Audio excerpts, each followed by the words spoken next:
Chapter 47:16. No wonder. Xiaohua said in a low voice. Although this guy's Confucian cultivation method can't compare to the orthodox 5 qis unifications, it can be considered to be a unique way to temper his true qi to another extreme. He really is a genius. Sigh, even a secondary first-class Confucian family's family head is a literary star. Aren't there too many literary stars in hidden immortal continent? Princess Xianxia rolled her eyes at Xiaohua and explained, Our Confucian 100 schools of thought, from a 9th-class family to a 1st-class family, all have countless years of heritage. To become a 3rd-class family, the family head must be a literary star. Even a 9th-grade origin energy literary saint cannot be. Otherwise, it can only be a 3rd-class family.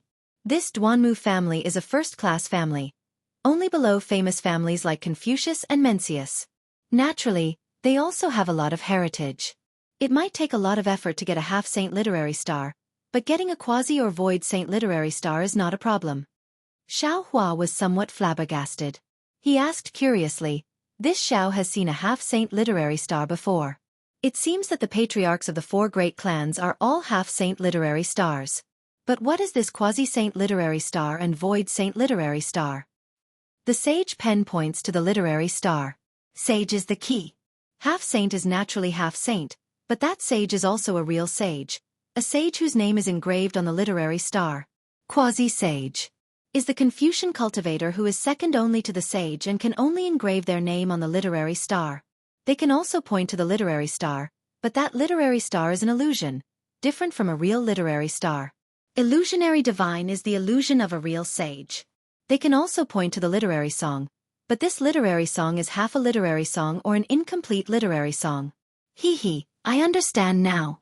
Xiaohua smiled. In the future, it is hard to find the art of teaching, so the Confucian 100 schools of thought found another way, using their own method to become a literary star. Damn it, this literary song. Is it a real literary song? Art of teaching? Princess Xianxia was stunned, somewhat confused. Obviously, she did not know that the art of teaching was needed to become a literary star.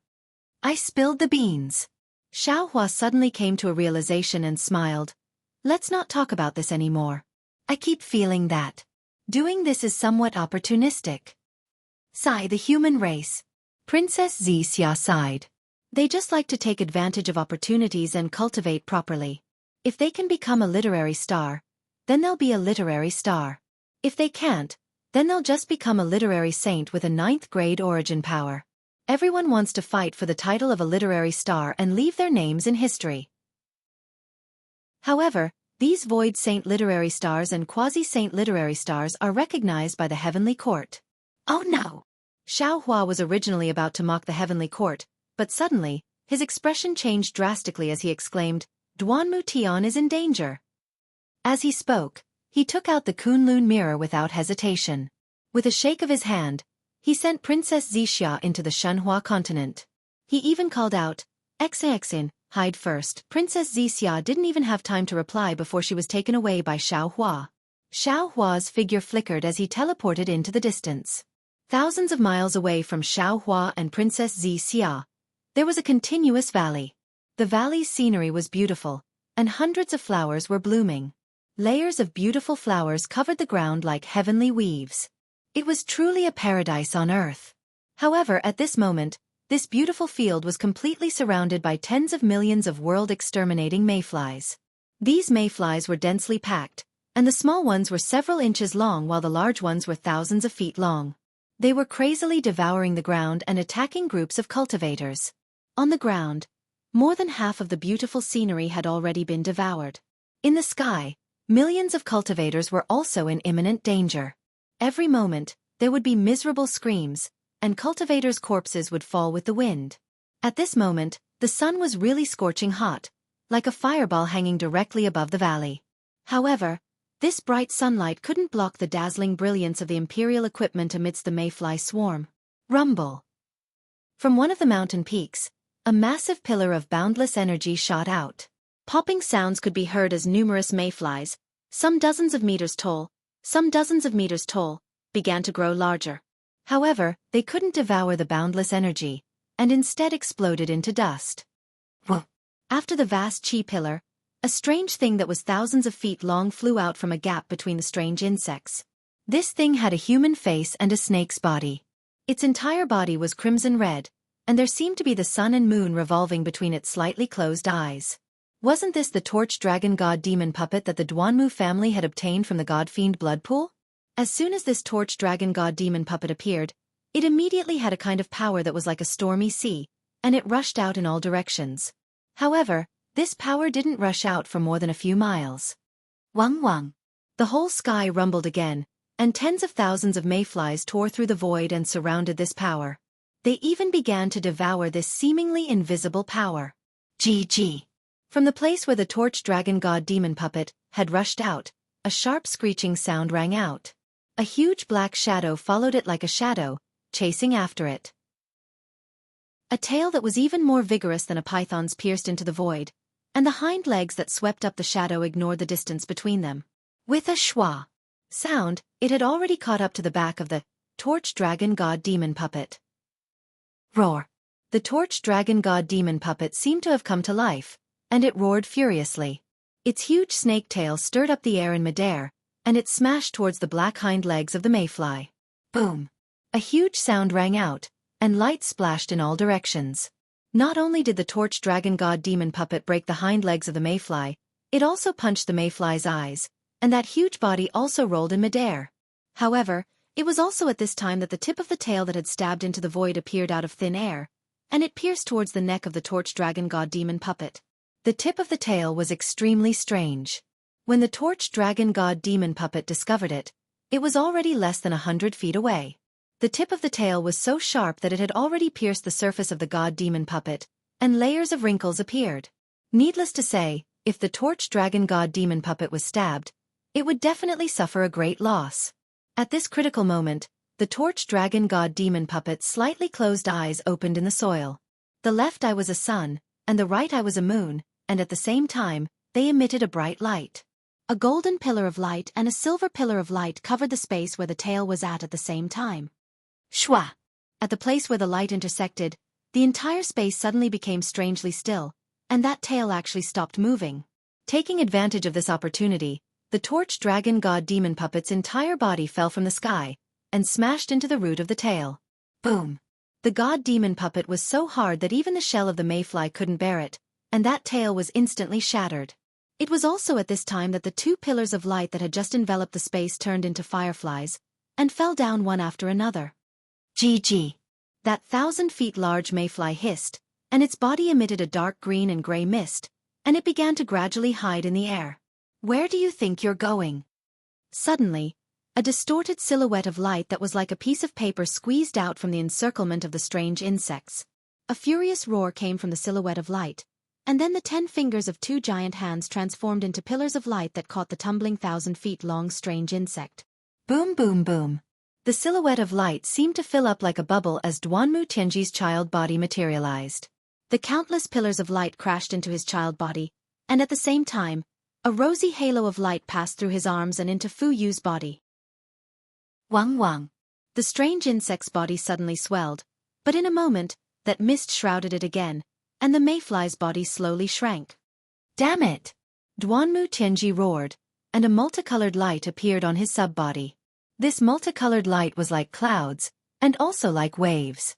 If one looked carefully, it also looked like a jade lotus. The vast chi in the air was like a heavenly river, and almost endless, it fell into his sub-body. Naturally, the multicolored light on the sub-body's arm rushed into the mayfly's body like a torrential river. In half a cup of tea's time, the 1,000 feet large mayfly's body shrank and expanded several times, and finally with a boom, it exploded and turned into ashes. Phew! Duanmu Tianji breathed a sigh of relief, and with a flick of his sleeve, he killed hundreds of small mayflies that pounced at him.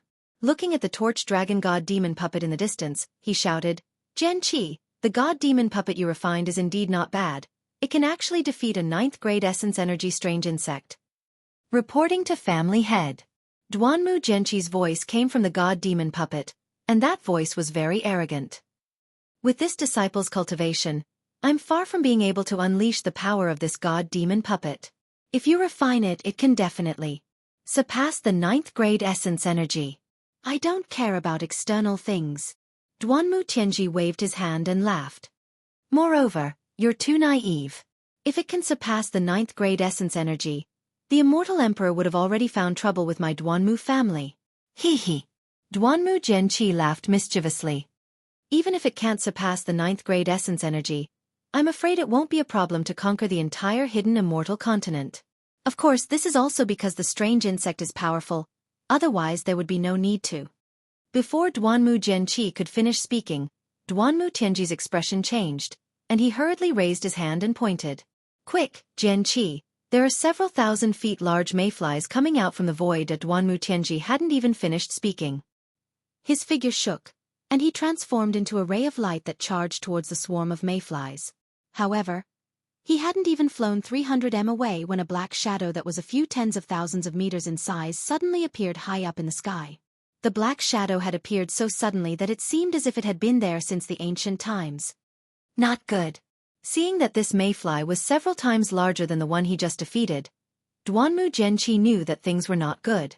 Without waiting for the mayfly to make any moves, a 5-colored light shadow immediately appeared around his body, and the torch dragon god demon puppet once again used its strongest technique. 2 light pillars intersected and enveloped the mayfly. However, the torch dragon god demon puppet's technique already contained a trace of the law of time, so how could an ordinary human cultivator calmly use it? Not only did the 2 light pillars become much dimmer, but the area they covered also shrunk a lot.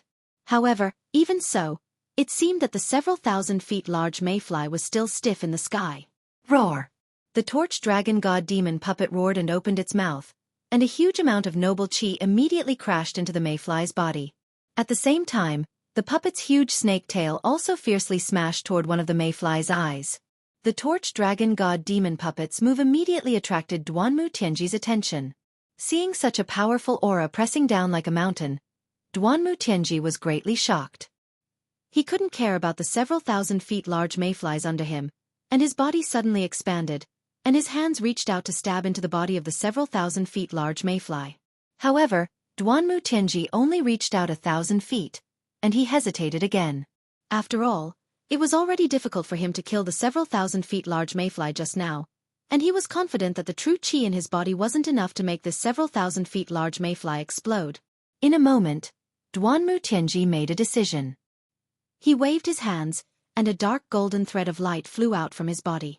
It streaked across the sky, and directly landed on the mayfly's neck. Seeing the dark golden thread of light wrapped around the mayfly's neck, Duanmu Tianji's heart, which had been hanging in the air, finally calmed down. Because he clearly knew the power of this dark golden thread of light, he could guarantee that even if Nangong Tianji was entangled by this thread of light, on this hidden immortal continent, there would only be one patriarch called Tianji left. Unfortunately, Duanmu Tianji still thought too much.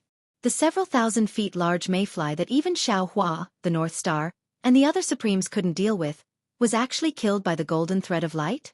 When the thread of light flickered, the mayfly's neck was immediately flattened, and not incomparably hard. Duanmu Tianji had a bad feeling, because the mayflies he encountered before all had hard shells. How could they be so soft? Not good. Duanmu Tianji's heart was somewhat flustered, and he hurriedly wanted to use other divine abilities, but at this moment, swoosh! A layer of obscure ripples appeared on the surface of the several thousand feet large mayfly's body. This ripple landed in the air. Pa pa pa. The light pillars in the air were immediately shattered, and at the same time, those light pillars connected to the torch dragon god demon puppet immediately rolled back, and rushed towards Duanmu Jiji. Roar! The torch dragon god demon puppet's body radiated brilliance in all directions, and it raised its head to howl. Swoosh! Like a light smoke, a black shadow swept out from the void, and swept across the neck of the torch dragon god demon puppet. Clang! An obscure sound suddenly appeared, and several sparks flew out from the surface of the torch dragon god demon puppet's body. Although cracks appeared on the surface of the torch dragon god demon puppet's body, the legs of the mayfly, which surpassed the 10th level of elemental energy, actually didn't shatter the torch dragon god demon puppet. Puff! It was also at this moment that Duanmu Jiji, who was inside the torch dragon god demon puppet, had already made his move, and a blood-colored pillar of elemental energy rushed out and attacked the mayfly. Unfortunately, just as the pillar of elemental energy was shot out, The hind leg that was originally blocked by the torch dragon god demon puppet suddenly trembled, and a shadow appeared from the sharp hind leg, and directly entered the body of the torch dragon god demon puppet. That hard body actually didn't have any resistance at all. Ha! With a miserable cry, Duanmu Jiji's several hundred feet large subbody was hacked out of the torch dragon god demon puppet by the shadow of the torch dragon god demon puppet's hind leg. Moreover, just as Duanmu Jiji's subbody appeared, it was immediately split in half, and flesh and blood splattered everywhere, and the flesh that fused with the subbody turned into fragments. Facing the torch dragon god demon puppet, Duanmu Jiji, who had lost the protection of the torch dragon god demon puppet, was simply no match for the torch dragon god demon puppet. Not to mention Duanmu Jiji, at the same time, just as Duanmu Tianji was about to backhand his subbody to activate another divine ability, the tip of the torch dragon god demon puppet's tail silently poked out from the void inside his subbody, and instantly destroyed Duanmu Tianji's subbody. Seeing the subbody collapse with a loud bang, and the colorful pillar of light scattered in all directions, Duanmu Tianji resolutely abandoned his subbody and flesh, and wanted to escape from his mutated primordial spirit. Swoosh! The other hind leg, which was previously hidden in an unknown place in the void, suddenly crossed the horizon. As a faint shadow swept past, all of the 5 colors were split in half. How can it be so powerful? Duanmu Tianji was incomparably shocked, and after an extremely unwilling voice rang out in the 5 colors, it abruptly stopped. Then the several thousand feet large torch dragon god demon puppet opened its mouth greedily, and in an instant, it covered the space near the 5 colors, and even the void was being devoured by it. As it devoured, the body of the torch dragon god demon puppet swelled up again. Damn it! While the torch dragon god demon puppet was leisurely enjoying itself, Xiaohua's figure had just appeared in the distant sky. While he was cursing inwardly, he saw that under the body of the several thousand feet large torch dragon god demon puppet, in the valley that was surrounded by millions of torch dragons, the several thousand feet large torch dragon god demon puppet was almost invincible. Every time it flew, dozens of Duanmu family disciples would be killed. After these disciples were killed, another 1,000 feet large torch dragon god demon puppet came over to devour them, and waves of energy waves that soared to the sky wreaked havoc in the valley. The smell of blood rushed to the 9 heavens. Swoosh! Just as Xiaohua approached, the originally calm sky suddenly split open, and a stinger fell from the sky. It was actually another several thousand feet large torch dragon god demon puppet that had been hiding in the void. Humph! Xiaohua's figure flickered, barely dodging the sneak attack. He immediately took out the Kunlun mirror, and a light pillar rumbled as the lightning reverend and venerable Yun flew out. Xiaohua threw a medicinal pill to each of them, and without stopping, his figure blurred as he charged towards the swarm of torch dragons above the valley. Boom, boom, boom. In just a short while, several explosions sounded from the swarm of torch dragons. The several thousand feet large torch dragon god demon puppet was killed by Xiaohua. Then, Xiaohua charged out again, shaking the Kunlun mirror once more. Groups of Fortune Gate disciples flew out to meet the swarm of torch dragons. Looking at the lightning reverend, he had already turned into lightning and disappeared into the void, barely dodging the torch dragon god demon puppet's stinger attack. Boom! As expected, the several thousand feet large torch dragon god demon puppet was unable to withstand the heterogeneous true energy contained in the medicinal pill, and exploded in an instant. The thunderbolt Immortal didn't stop for even a moment. He raised his hand and took out the sword gourd that he had refined again. As the thunderbolt Immortal raised his hand and pointed at it, shwa! Dozens of green and red spirit-exterminating origin lights soared into the sky and landed on the strange bugs that were hundreds of feet long. Swoosh, swoosh, swoosh. A series of light sounds rang out, and as expected by Xiaohua, the spirit execution vital light, which had been refined with the essence of the torch dragon god demon puppet's hind legs and stinger, easily killed these several thousand feet large torch dragons. Good. The lightning reverend laughed, and was about to clap his hands, but the corpses of the several thousand feet large torch dragons that had been killed had only fallen 1,000 feet, and mist gushed out from their bodies. The torch dragon god demon puppet's body shrunk rapidly, and when it had shrunk to several hundred feet, a fresh skull was born again. Chapter 47:17. Fuck. The lightning reverend was dumbfounded. This. How can we live like this? Why can't we kill these strange insects? Kill. The lightning reverend was enraged. He sent out the soul-punishing light to kill the mayflies again. Fortunately, the lightning reverend was patient. He killed the mayflies several times before they were reduced to the size of black dots. Even so, the mayflies were still alive. Looks like I can only use my true energy to make them explode. Only then did the lightning reverend, who had lost his head from anger, wave his hand again. Several lightning bolts fell, and the true energy contained in the lightning bolts exploded the mayflies. At this time, Reverend Yun, who had killed another mayfly, flew over and mocked, "Fellow Taoist Xiao has already tried, but you don't believe me. What's wrong? I don't believe it." Seeing that Reverend Yun had unleashed a vast dragon energy that caused one after another mayflies to explode, Lightning Reverend straightened his neck and retorted. Reverend Yun didn't want to argue with this idiot. He smiled and said, "If you don't believe me, then go tell the mayflies. I don't care." Then, Reverend Yun swung his dragon tail and attacked another mayfly. After Xianxia, the lightning reverend, and Reverend Yun killed the mayflies, they stopped and stood in midair. The three of them looked like they were watching the battle, but in fact, Xianxia had already released his netherworld origin force to collect the souls of the Duanmu family's disciples. Something's not right. Xianxia, who was collecting the souls, suddenly trembled. He exclaimed, "Why aren't there any mayflies' souls?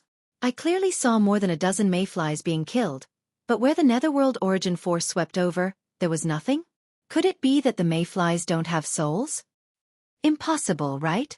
Every living being has a soul." Reverend Yun was also stunned. Perhaps, these mayflies are from the upper realm, and fellow Taoist can't collect them? Impossible. The lightning reverend immediately retorted, "When we were in the ruins and on the desolate continent, we also collected souls from the upper realm. Currently, on the Shanhua continent, many of our Fortune Gate's outstanding disciples are probably reincarnated from the souls we collected back then." Perhaps.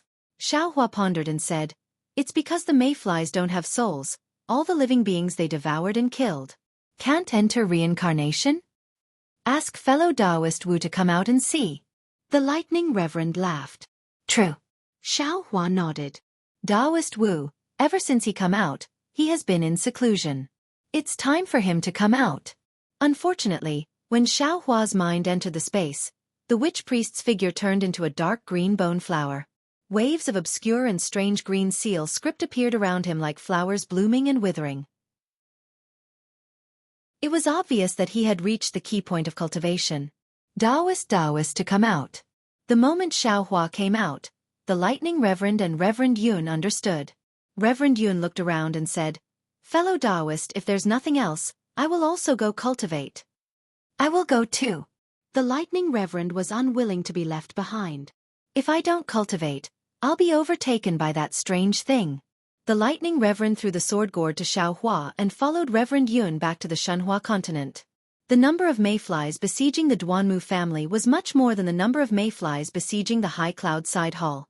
This time, the battle had gone on for more than 10 days before it came to an end. At this time, the valley was no longer able to take its original shape. The small red mayflies had swallowed a layer of the ground, and the newly exposed land was dyed a reddish-brown by the blood of the Duanmu family's disciples. In less than 10 days, half of the Duanmu family's disciples had fallen. Even among the Fortune Gate's disciples, although Xiaohua had sent out disciples with a cultivation of grade 4 and above, 20% of them had fallen in this great battle. If it weren't for the fact that Xiaohua could store their souls into his space, he would be heartbroken. As dusk fell, the land was dyed red with blood. Although there were still some mayflies that escaped aimlessly into the void, the Duanmu family and Fortune Gate's disciples were too tired to chase after them, thus they let them escape into the void.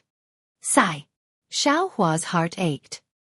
He raised his hand, and a giant lightning hand several hundred li wide appeared. Rumbling noises resounded as the giant lightning hand fell into the void. Puff puff puff puff. Sounds like firecrackers during the new year echoed in the void. Junior Duanmu Qingyu greets Master Xiao Lei. After Xiaohua retrieved the giant lightning hand, an old man with white hair and beard flew out from the valley. He landed in front of Xiaohua and bowed respectfully. Xiaohua's divine sense swept over him, and he immediately knew that this blood-stained Duanmu Qingyu was a literary saint with a cultivation of 9th grade essence force. "You're welcome." Xiaohua helped Duanmu Qingyu up and said in a low voice, "I'm late." Sigh, there's nothing to be late about. Duanmu Qingyu sighed. If it weren't for Master Xiao Lei's arrival, if it weren't for the Fortune Gate's disciples' help, my Duanmu family would have been annihilated. My Duanmu family will never forget the Fortune Gate's grace to my Duanmu family. Shame appeared on Duanmu Qingyu's face as he continued. To think that my Duanmu family and Master Xiao Lei. It's all in the past. There's no need to mention it. Xiao Hua hurriedly waved his hand, stopping Duanmu Qingyu's confession. Now the three mainlands' survival is at stake. Our grudges should be put aside. Senior. Even as he spoke, another cultivator flew out from the group of disciples in the valley. As soon as he landed in front of Xiao Hua, he dropped to his knees and kowtowed. Junior was wrong just now. Senior, please forgive me. Wasn't this the Duanmu Liangxing who had chased after Xiao Hua in Songlongzi's cultivation dwelling? However, the current Duanmu Liangxing was no longer as carefree and elegant as before. Not only was his scholarly robe in tatters, even his left arm was missing. Clearly, it was chopped off by Fu Yu's hind leg. Xiao Hua hurriedly helped Duanmu Liangxing up, smiling as he said, "You were merely following the sect's orders, you can't be blamed for this matter." Senior. Tears flowed down from the corners of Duanmu Liangxing's eyes. Perhaps it was because of the sect's changes, or perhaps it was because of his injuries, but he said in a melancholic tone, "Junior has never seen a cultivator as magnanimous as Senior, repaying evil with good." Master Xiao Lei is the Buddhist sect's Namo merciful great Guanyin Bodhisattva. Duanmu Qingyu hurriedly added, "If Senior isn't merciful, how could there be a merciful person in the three mainlands?" Yes, that is indeed the case. Duanmu Liangxing hurriedly said with a smile. Master Xiao Lei. Duanmu Qingyu continued, "You've given my Duanmu family a new lease on life. Now that my Duanmu family's patriarch has just fallen, why don't Master Xiao Lei take over my Duanmu family?" Hearing Duanmu Qingyu's words, Xiao Hua immediately waved his hand and said, "This is your Duanmu family's matter, this Xiao will not interfere. Moreover, my Fortune Gate's disciples are tired.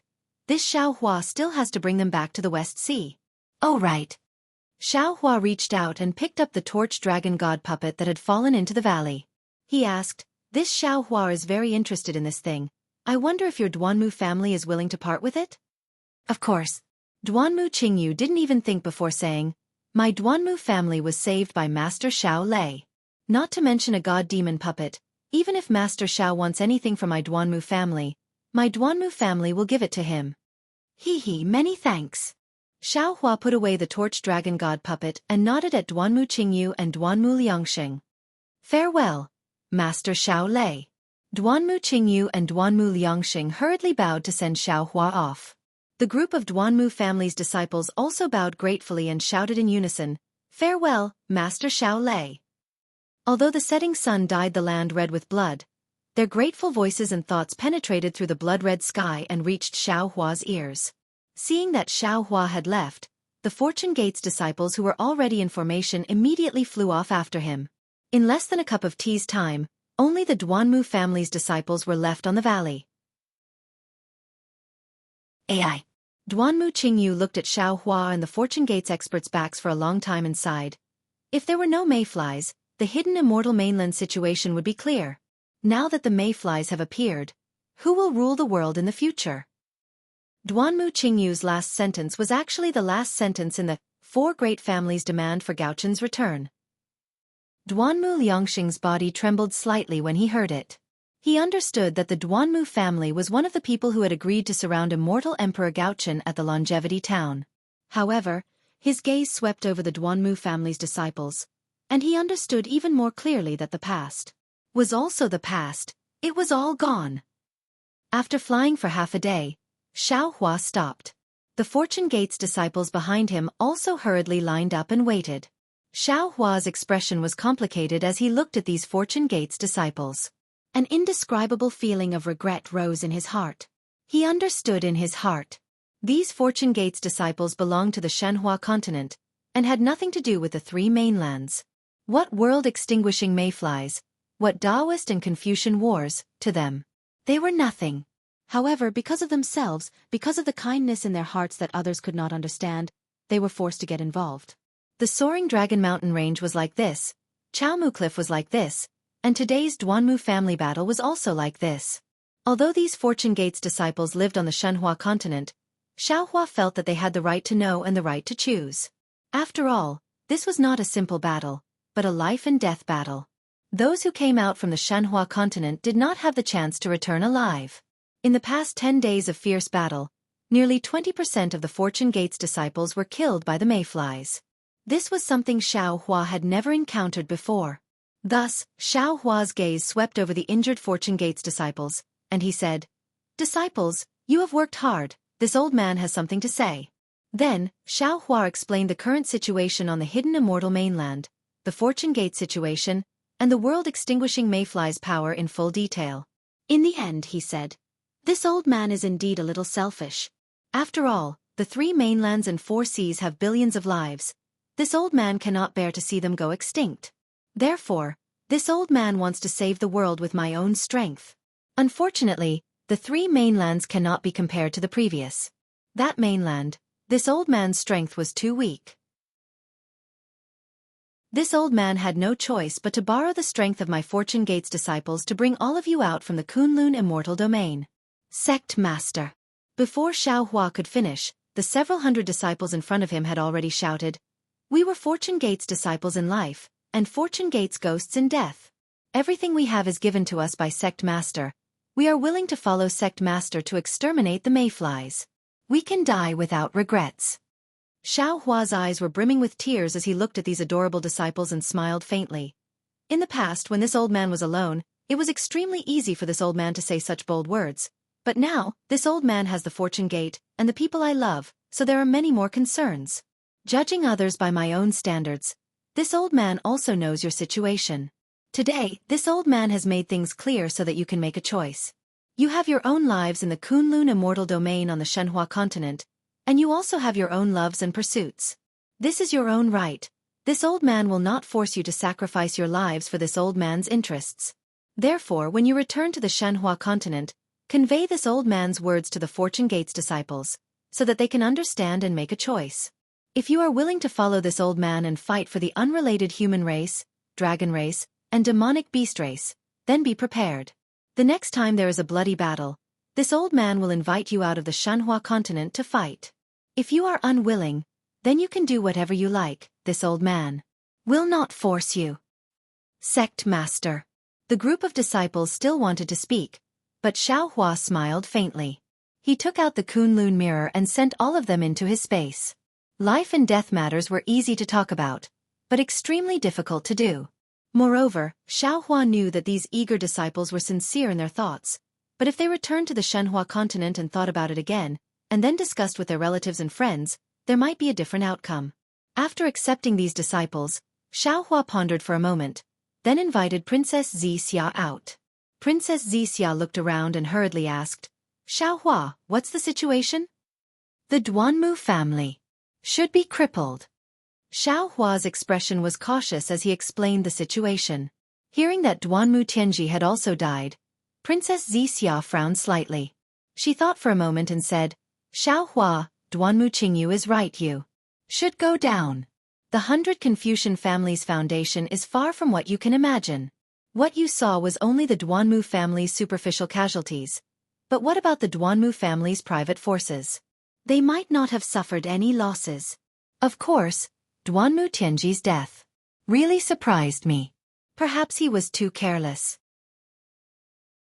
However, for any Confucian family, the patriarch is a representative, a leader, but the family's strict ancestral laws are enough to ensure the family's normal existence. Xiaohua should go and help Duanmu Qingyu one more time, in the future. It will also be beneficial to the Fortune Gate. Princess Xianxia didn't blame Xiaohua. Instead, she spoke tirelessly and gently reminded him. Xiaohua smiled and said, "It's not that I don't want to go to the Duanmu clan. It's just that the hidden Immortal continent is filled with danger. A mere Duanmu clan is nothing in my eyes.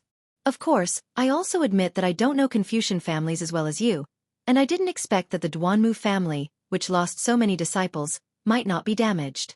A crafty rabbit has 3 burrows, and the Duanmu family might have other foundations.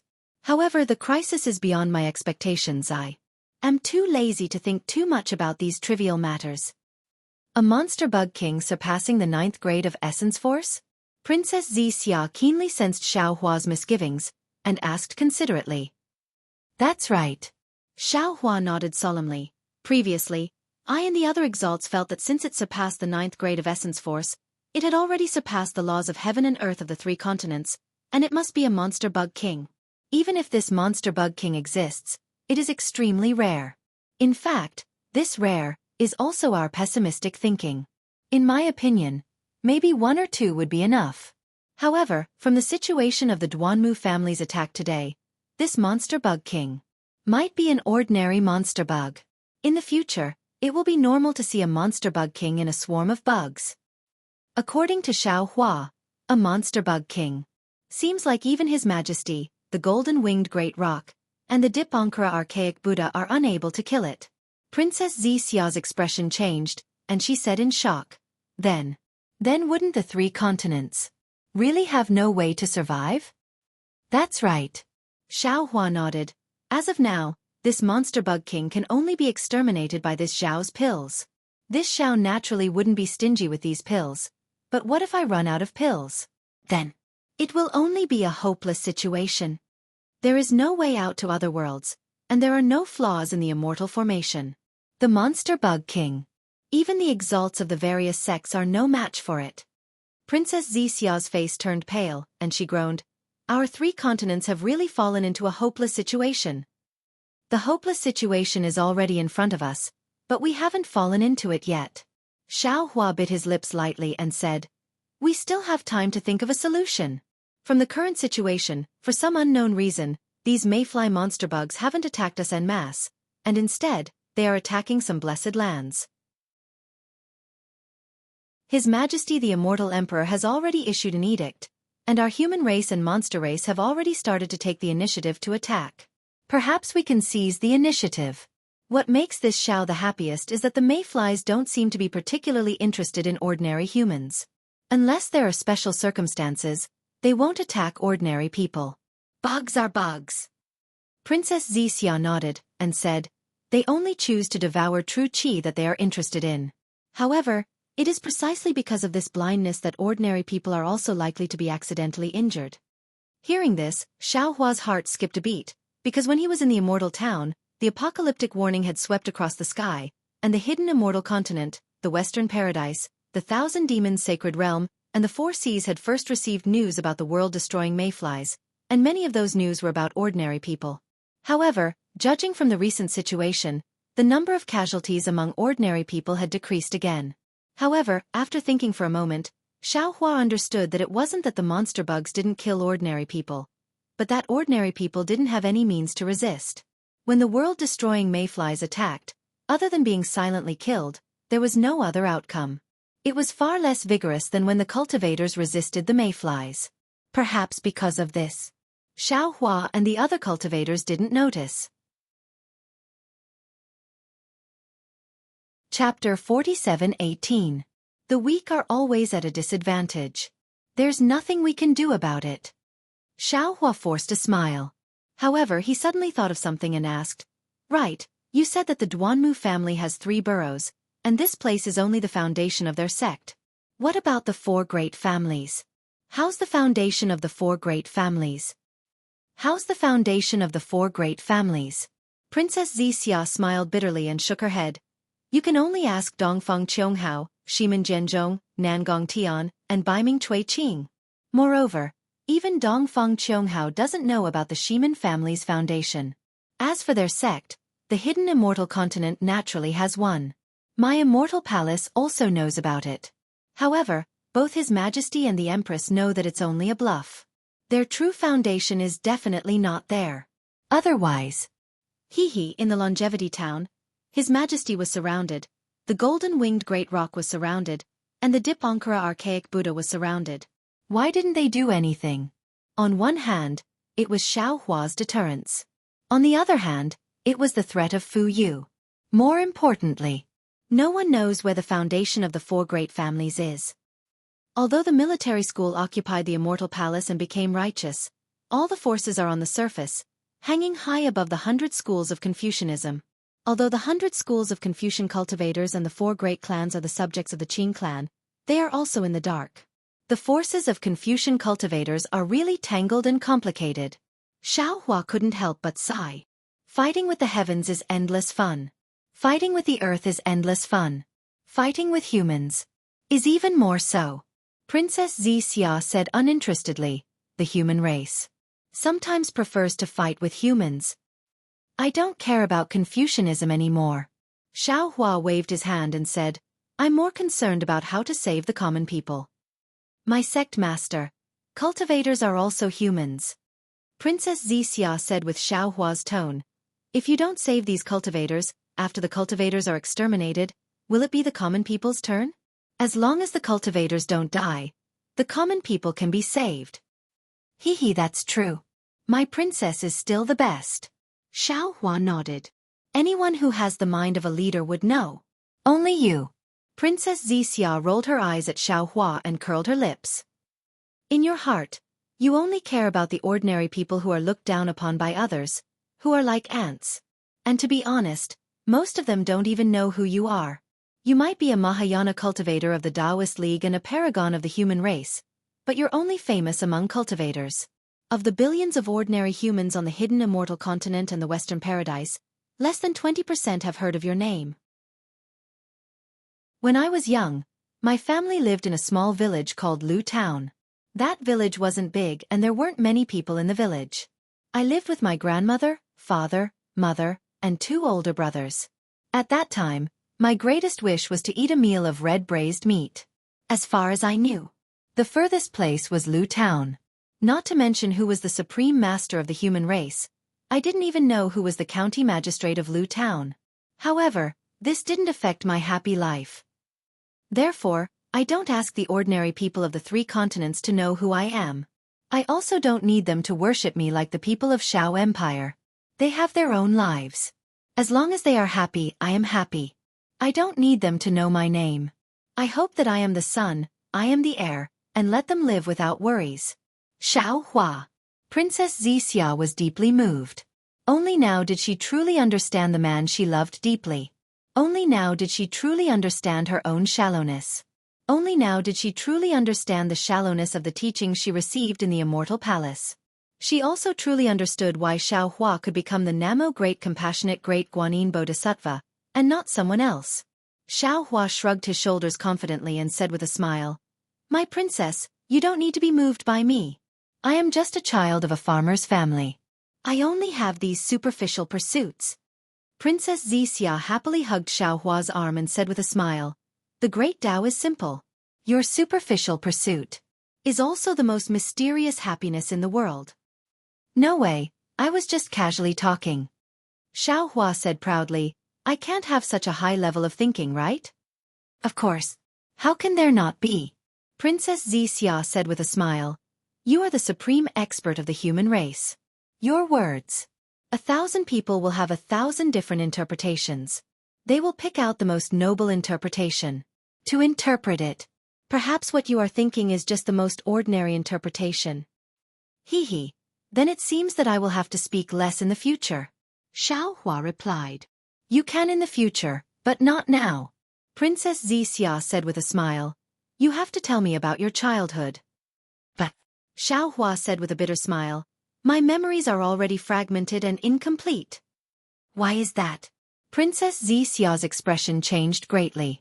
She was very puzzled. Xiaohua said with a smile, I still don't know what exactly happened. It seems like my soul was searched by someone. Who is so daring? Princess Xianxia's face turned cold. How can such a great taboo be casually used? Even if Xiaohua is magnanimous and doesn't care about it, I won't let him off. This is Xiaoyu continent's matter. I'm afraid I won't have the chance to take revenge. Xiaohua waved his hand and said, Let's talk about this later. Humph. Only Xiaohua is kind-hearted. If it was me, I would definitely tear him into pieces. Princess Xianxia also knew that this matter couldn't be done, so she said fiercely. However, a moment later, Princess Xianxia squeezed Xiaohua's hand and said, Xiaohua, tell me. It'll help you recover your memories. Xiao Hua took out the Kunlun mirror and released the Pegasus flying carriage. He said with a smile, "Let's talk as we go. My Xiao Hua is the best." Princess Xianxia lightly kissed Xiao Hua's cheek and happily jumped onto the flying carriage. "Don't be impatient. Don't be impatient," Xiao Hua hurriedly said. "My princess, there is still one more thing." "What is it?" Princess Xianxia asked, puzzled. "I want to see what kind of strength the innate 5-element flags can deal with." Xiao Hua explained. That day at the Jade Pool, Dongfang Qionghao's 5-element flags couldn't deal with a mayfly that surpassed the 9th level of origin energy. But what if it can deal with a mayfly below the 9th level of origin energy? The 4 great clans will definitely be able to rely on it. They might withdraw their forces and not go all out. Of course, the hidden immortal continent might also use the innate 5-element flags to protect the last of the human race. If it can't, then it can't. At least I will know if you have the ability to protect yourself. Princess Xianxia covered her mouth and laughed. Xiao Hua is too impatient. There are no mayflies here. Moreover, even if I can deal with mayflies, the size and strength of the mayflies are different. Also, I can refine the Shenyuan water control flag, but the patriarchs of the 4 great clans might not be able to refine the 4-element flags. There might not be a conclusion. Hee, that's true. Xiao Hua laughed and said, "Let's talk as we go." Because I saw the godly demon puppet of the godly demon Shuizhe, I felt that I could sweep through the 3 continents with it. But today, seeing that the godly demon puppet can't deal with the mayflies, I thought of the innate 5-element flags. Since that's the case, Princess Xianxia suggested, Xiao Hua shouldn't place too much hope on the innate 5-element flags. After all, these are only 5 innate Dharma artifacts. It's impossible to protect the 3 continents, and the people you care about the most. It's even more impossible. That's right. Xiao Hua sighed and also jumped into the flying carriage. He laughed bitterly and said, "I'm like a person who fell into the water. I want to grab every single strand of water plant. I don't want to give up any chance." Actually, Princess Xianxia leaned her head on Xiao Hua's shoulder and said, "There are countless cultivators in the 3 continents. The one who shouldn't panic the most is you. But you are more anxious than any of them." "I'm just worried for nothing." Xiao Hua moved his shoulder to let Princess Xianxia lean on him more comfortably and answered helplessly. Princess Xianxia liked Xiao Hua's thoughtfulness. She took the initiative to pull Xiao Hua's hand from her back and waist and said with a smile, "Tell me about your childhood stories." Okay. Xiao Hua nodded. He released the netherworld origin power and absorbed the wandering souls in the hidden immortal continent into the dark side of the space. At the same time, he found fragments of his scattered memories and told Princess Xianxia stories from the distant past. Time always passes quickly, and happiness is always shallow. No one can stop the footsteps of time, and no one can be satisfied with their own happiness. Along the way, with Xiao Hua accompanying her, there were laughter, memories, sweetness, and warmth. Princess Xianxia didn't want the flying carriage to reach Xiao Empire so quickly. However, there is always an end to the road. One day, Princess Xianxia was leaning on Xiao Hua's solid shoulder and listening happily. Suddenly, she felt Xiao Hua's body move slightly. Princess Xianxia was immediately alarmed. She hurriedly stood up and asked, "What's wrong?" "What I'm afraid of has come." Xiao Hua's eyes narrowed. His face was as calm as water as he looked ahead and said angrily. However, it was only for a moment. His eyebrows were the same again, and his face became even more strange. He asked curiously, "She? Why is she here?" "What are you talking about?" Princess Xianxia was puzzled. However, she didn't use her golden pupils. She knew that her cultivation was far inferior to Xiao Hua's. "Why are you talking about it so randomly? Who do you think she is?" Xiao Hua replied snappily. "Naturally, she is afraid of the mayflies." Princess Xianxia said, "If the mayflies besieged Xiao Empire, it wouldn't be strange. Along the way, we also encountered many mayflies attacks. However, who is that she you mentioned in the end?" "What do you think?" Xiao Hua said and took out the Kunlun mirror. Damn it! Seeing Xiao Hua take out the Kunlun mirror, the pure and beautiful Princess Xianxia immediately understood something. She scolded angrily. "Why is there no end to it? Does she want people to give her face or not?" Xiaohua activated the Kunlun mirror and pulled the Thunderbolt spiritual master out of the space. Seeing that Xiaohua called him out, the Thunderbolt spiritual master's face was filled with unhappiness. He muttered, "Fellow Taoist, don't favor one and discriminate against the other. Taoist witch's strength has already surpassed I. Why don't you pull him out? Why do you make I come out for everything? Your own matters naturally have to be dealt with by yourself." Xiaohua snappily pointed forward and said, "She has already chased you all the way to Xiao Empire. Do you still want I to wipe your ass? Who dares?" The Thunderbolt spiritual master immediately became arrogant. His divine sense rushed towards the distance like a wave. However, when he saw who it was, his imposing manner immediately dissipated. However, a moment later, he coldly snorted again. His figure turned into lightning and rushed into the sky. He shouted, "Fellow Taoist, don't worry. Today, I will give you an answer. I don't believe that I can't shake her off." Humph. Damn it! Xiaohua knew that the Thunderbolt spiritual master was inhumane. He hurriedly shouted, "You must not take her life. If I don't kill her, how can she leave?" The Thunderbolt spiritual master coldly replied, "It can't be." Princess Xianxia was dumbfounded. She opened her mouth, wanting to say something. After all, the root of this matter was the Thunderbolt spiritual master's immoral character. However, Princess Xianxia was afraid of hurting the relationship between Xiaohua and the Thunderbolt spiritual master, so she kept her mouth shut. She then hurriedly shouted, "Darling Xiao, quickly, don't let the Thunderbolt spiritual master take sister's life." The sky above Xiao Empire was also filled with world destruction mayflies. Fortunately, these world destruction mayflies were not as big as the ones that had attacked the Duanmu family. Most of them were less than 10 zhang, and only a few were several hundred zhang or even several hundred zhang. Even so, the number of world destruction mayflies was too large.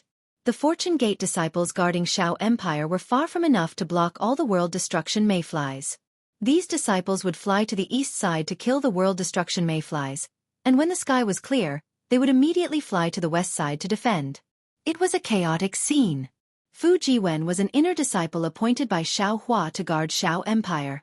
He was supposed to be in charge of dispatching the world destruction mayflies, but now, there was no one to deal with the several hundred zhang world destruction mayflies.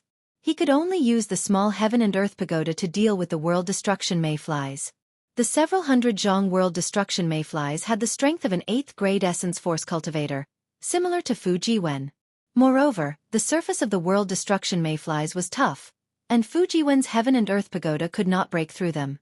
Every time a world destruction mayfly's stinger or hind leg slashed through the void, Fu Jiwen could only dodge or use the heavenly books runes to block. He was already at a disadvantage. In Fu Jiwen's right hand, there was a variant true chi pellet given to him by Xiaohua. He could kill the several hundred zhang world destruction mayflies at any time, but Fu Jiwen did not dare to do so. Because when he saw the swarm of world destruction mayflies, he had a feeling that there were more powerful world destruction mayflies hiding in the void. He could still block the 8th grade essence force world destruction mayflies, but if the 1,000 zhang world destruction mayflies appeared, he would lose his medicinal pellet. That would mean that he, the Fortune Gate's disciples, and the Xiao Empire citizens would all be killed by the world destruction mayflies. Fu Jiwen's thoughts were not wrong, but his hesitation had thrown the battle into chaos. The disorder exhausted the Fortune Gate's disciples. Gradually, the world destruction mayflies broke through the Fortune Gate's disciples' defenses and landed on the ground's matured seeds and soil. Damn it! Fu Jiwen had already seen this and cursed inwardly. Just as he was about to leave the battle, a swoosh sound was heard as the world destruction mayfly's stinger pierced through the void, shattering the talismans around him. Fu Jiwen was alarmed and hurriedly calmed himself down. Puff! The stinger pierced through his sleeve. Fortunately, it did not injure him. Sweat dripped down Fu Jiwen's forehead, but he did not dare to hesitate and teleported again. Just as he left the original spot, a swoosh sound was heard as the world destruction mayfly's hind leg chopped down. Humph!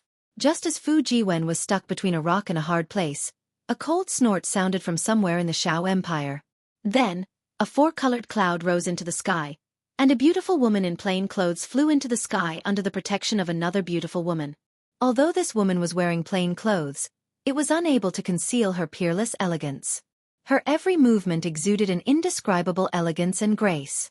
Looking at this woman's thin lips and sorrowful almond-shaped eyes, wasn't she Princess Qingqing? Then, the woman beside Princess Qingqing was naturally Yu Xiaojing. Princess Qingqing's figure landed on the ground, and a golden light flickered in her eyes.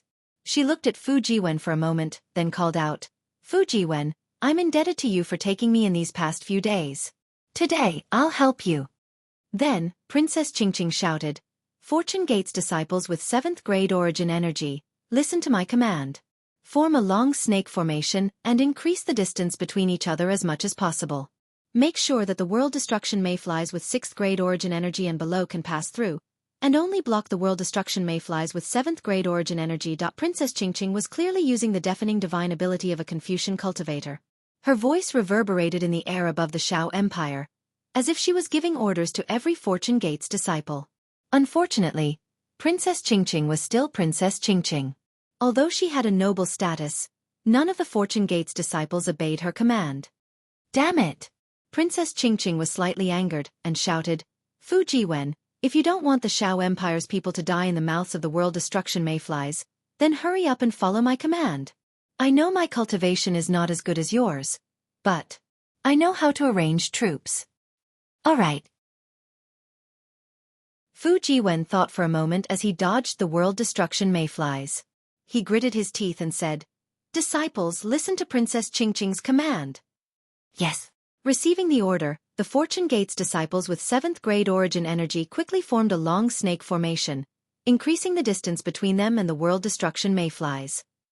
This is a good disciple of the Lightning Gate. Princess Qingqing's eyes narrowed into slits as she smiled. She hurriedly ordered, "Disciples with 7th grade origin energy will form the first layer of defense. The rest of the disciples with 6th grade origin energy will form the second layer of defense. 20 li away from the first layer, 2 or 3 people will block the first layer of defense. The second layer of defense will only block the world destruction mayflies with 5th grade origin energy and will not be affected. Those with 5th grade origin energy will form the third layer of defense, and it will be the same as the first 2 layers." Princess Qingqing explained the formation in a few words, and the Fortune Gate's disciples obeyed. They formed a 5-layered defensive formation, blocking all the world destruction mayflies in the air. What was special was that the entire formation was orderly, and there was no longer any panic like before. Chapter 47:19. What do you think? Princess Qingqing asked Fu Jiwen with a smile. What could Fu Jiwen say? However, he was almost out of breath from the mayfly's attack, so how could he have the time to care about her? However, right when Princess Qingqing was feeling complacent, a tail stinger that seemed like a sword that could hold up the sky suddenly shot out from high up in the sky, and it shot towards Princess Qingqing with lightning speed. This stinger easily pierced through the Fortune Gate disciples' 5-layered defensive formation and landed on top of Princess Qingqing's head. Wherever the tail landed, the space within 1,000 feet was shrouded. The sharp wind tore the void apart, and the power of the spatial fissure mixed with the sharpness of the tail. Princess Qingqing was sucked into a spatial vortex, and layers of spatial fragments drifted towards her like snowflakes. Although the snowflakes were beautiful, they were also fatal. Leaving aside the fact that Princess Qingqing's flesh and blood would inevitably be reduced to dust, even if the stinger struck Princess Qingqing would definitely perish. Your Highness. Yu Xiaojing was shocked. She wanted to rush over to save Princess Qingqing, but her cultivation was too shallow. How could she compare to the 9th grade origin energy mayfly? Princess Qingqing did not show any signs of panic. Instead, she raised her head to look at the pitch-black void and the stinger of space fragments. Not only did she not activate her subbodies, she did not even use any of her scholarly cultivator's divine abilities. Her eyes were glazed over as she muttered, "I'm finally going to die. If I die, will that enemy feel sad? Damn it!" Fu Jiwen naturally wanted to save the several hundred zhong long mayfly, but he did not expect that the mayfly would attack Princess Qingqing instead of him. At this point, even if he wanted to throw out the pill, he would not be able to save Princess Qingqing from certain death. However, at this moment, a thunderous rumble resounded in the sky. It was as if a huge horned dragon had appeared in the sky and struck the void. The void was torn apart by the lightning, and a several hundred zhong long mayfly appeared. The lightning was like a miraculous elixir, enlarging the mayfly's body in an instant. The stinger on the mayfly's tail swelled at the same time. Layers of grayish-white mist emerged from the gaps between the rust spots on the mayfly's body, and quickly spread throughout its entire body. After obtaining the power of lightning, Fuyu naturally didn't have the time to care about a tiny ant like Princess Xianxia. Instead, he focused all of his attention on devouring the lightning essence. Rumble. 2 hands of lightning, each over 100 feet in size, flew through the air. One of them struck Fuyu while the other clenched its fist in mid-air. Not only did it shatter the spatial rift, but it also grabbed Princess Xianxia. Seeing such a crude action and the familiar aura of thunder, Princess Xianxia's heart couldn't help but wet. She gritted her teeth and didn't let her tears fall. She even used her hands to hit the lightning hand that was grabbing her body. Unfortunately, the lightning hand was as hard and emotionless as the lightning sage's heart. No matter how hard Princess Xianxia tried, she couldn't shake it. Boom! After several bolts of lightning, the mayfly, which was only at the lower 9th grade of essence energy, exploded from the force of the lightning as expected. Kill! At the same time, high in the sky above the Shao country, countless Fortune Gate's disciples rushed out in groups. Since the mayflies dared to attack the Shao country, how could Xiaohua allow them to live? As for Princess Xianxia, the light in front of her flickered and she was already outside the area where the mayflies were killed. After the lightning hand disappeared, the lightning sage's ashen face appeared in front of her. You! Princess Xianxia only managed to say one word before she couldn't say anything else. The grievances that she had been suppressing turned into hot tears that flowed down her cheeks. Tears might be able to move Xiaohua, but in the lightning sage's eyes, they were merely tears. They were meaningless. He coldly asked, "Why did you come here instead of staying in the Immortal Palace and being your princess?" You. Princess Xianxia bit her lips until they were bleeding. She only managed to say one word before she didn't know what else to say. However, when she used her sleeve to wipe away the tears on her face, she raised her head and revealed a stubborn and cold face. However, on this cold face, a pair of sorrowful eyes were especially striking. Princess Xianxia's voice was filled with grief and indignation as she screamed at the top of her lungs. "Didn't you see everything during the Jade Lake conference? I have already confessed to the world in front of all the sovereigns. I have already given you my chastity. How can I still have the face to stay in the Immortal Palace? How can I dare to stay in the Immortal Palace? After the Jade Lake conference, I lost the title of princess. If it wasn't for Mother secretly letting me go, I'm afraid I wouldn't even be able to come to the Shao country. I would have already been sentenced to death by His Majesty." Chastity? What is chastity? The lightning sage asked indifferently. You. Princess Xianxia only managed to say one word. She was so angry that she couldn't say anything else. How could she say that her chastity had been humiliated in front of a man? She gritted her teeth and continued. Princess Xianxia merely lost half of her heart and was suppressed by His Majesty in the Longevity Town for several hundred years. Nah. I've lost the chastity that Confucian cultivators value the most. I've lost the face of the Immortal Palace. If I don't escape, the only thing left for me is death. If you want to die, so be it. What does it have to do with I?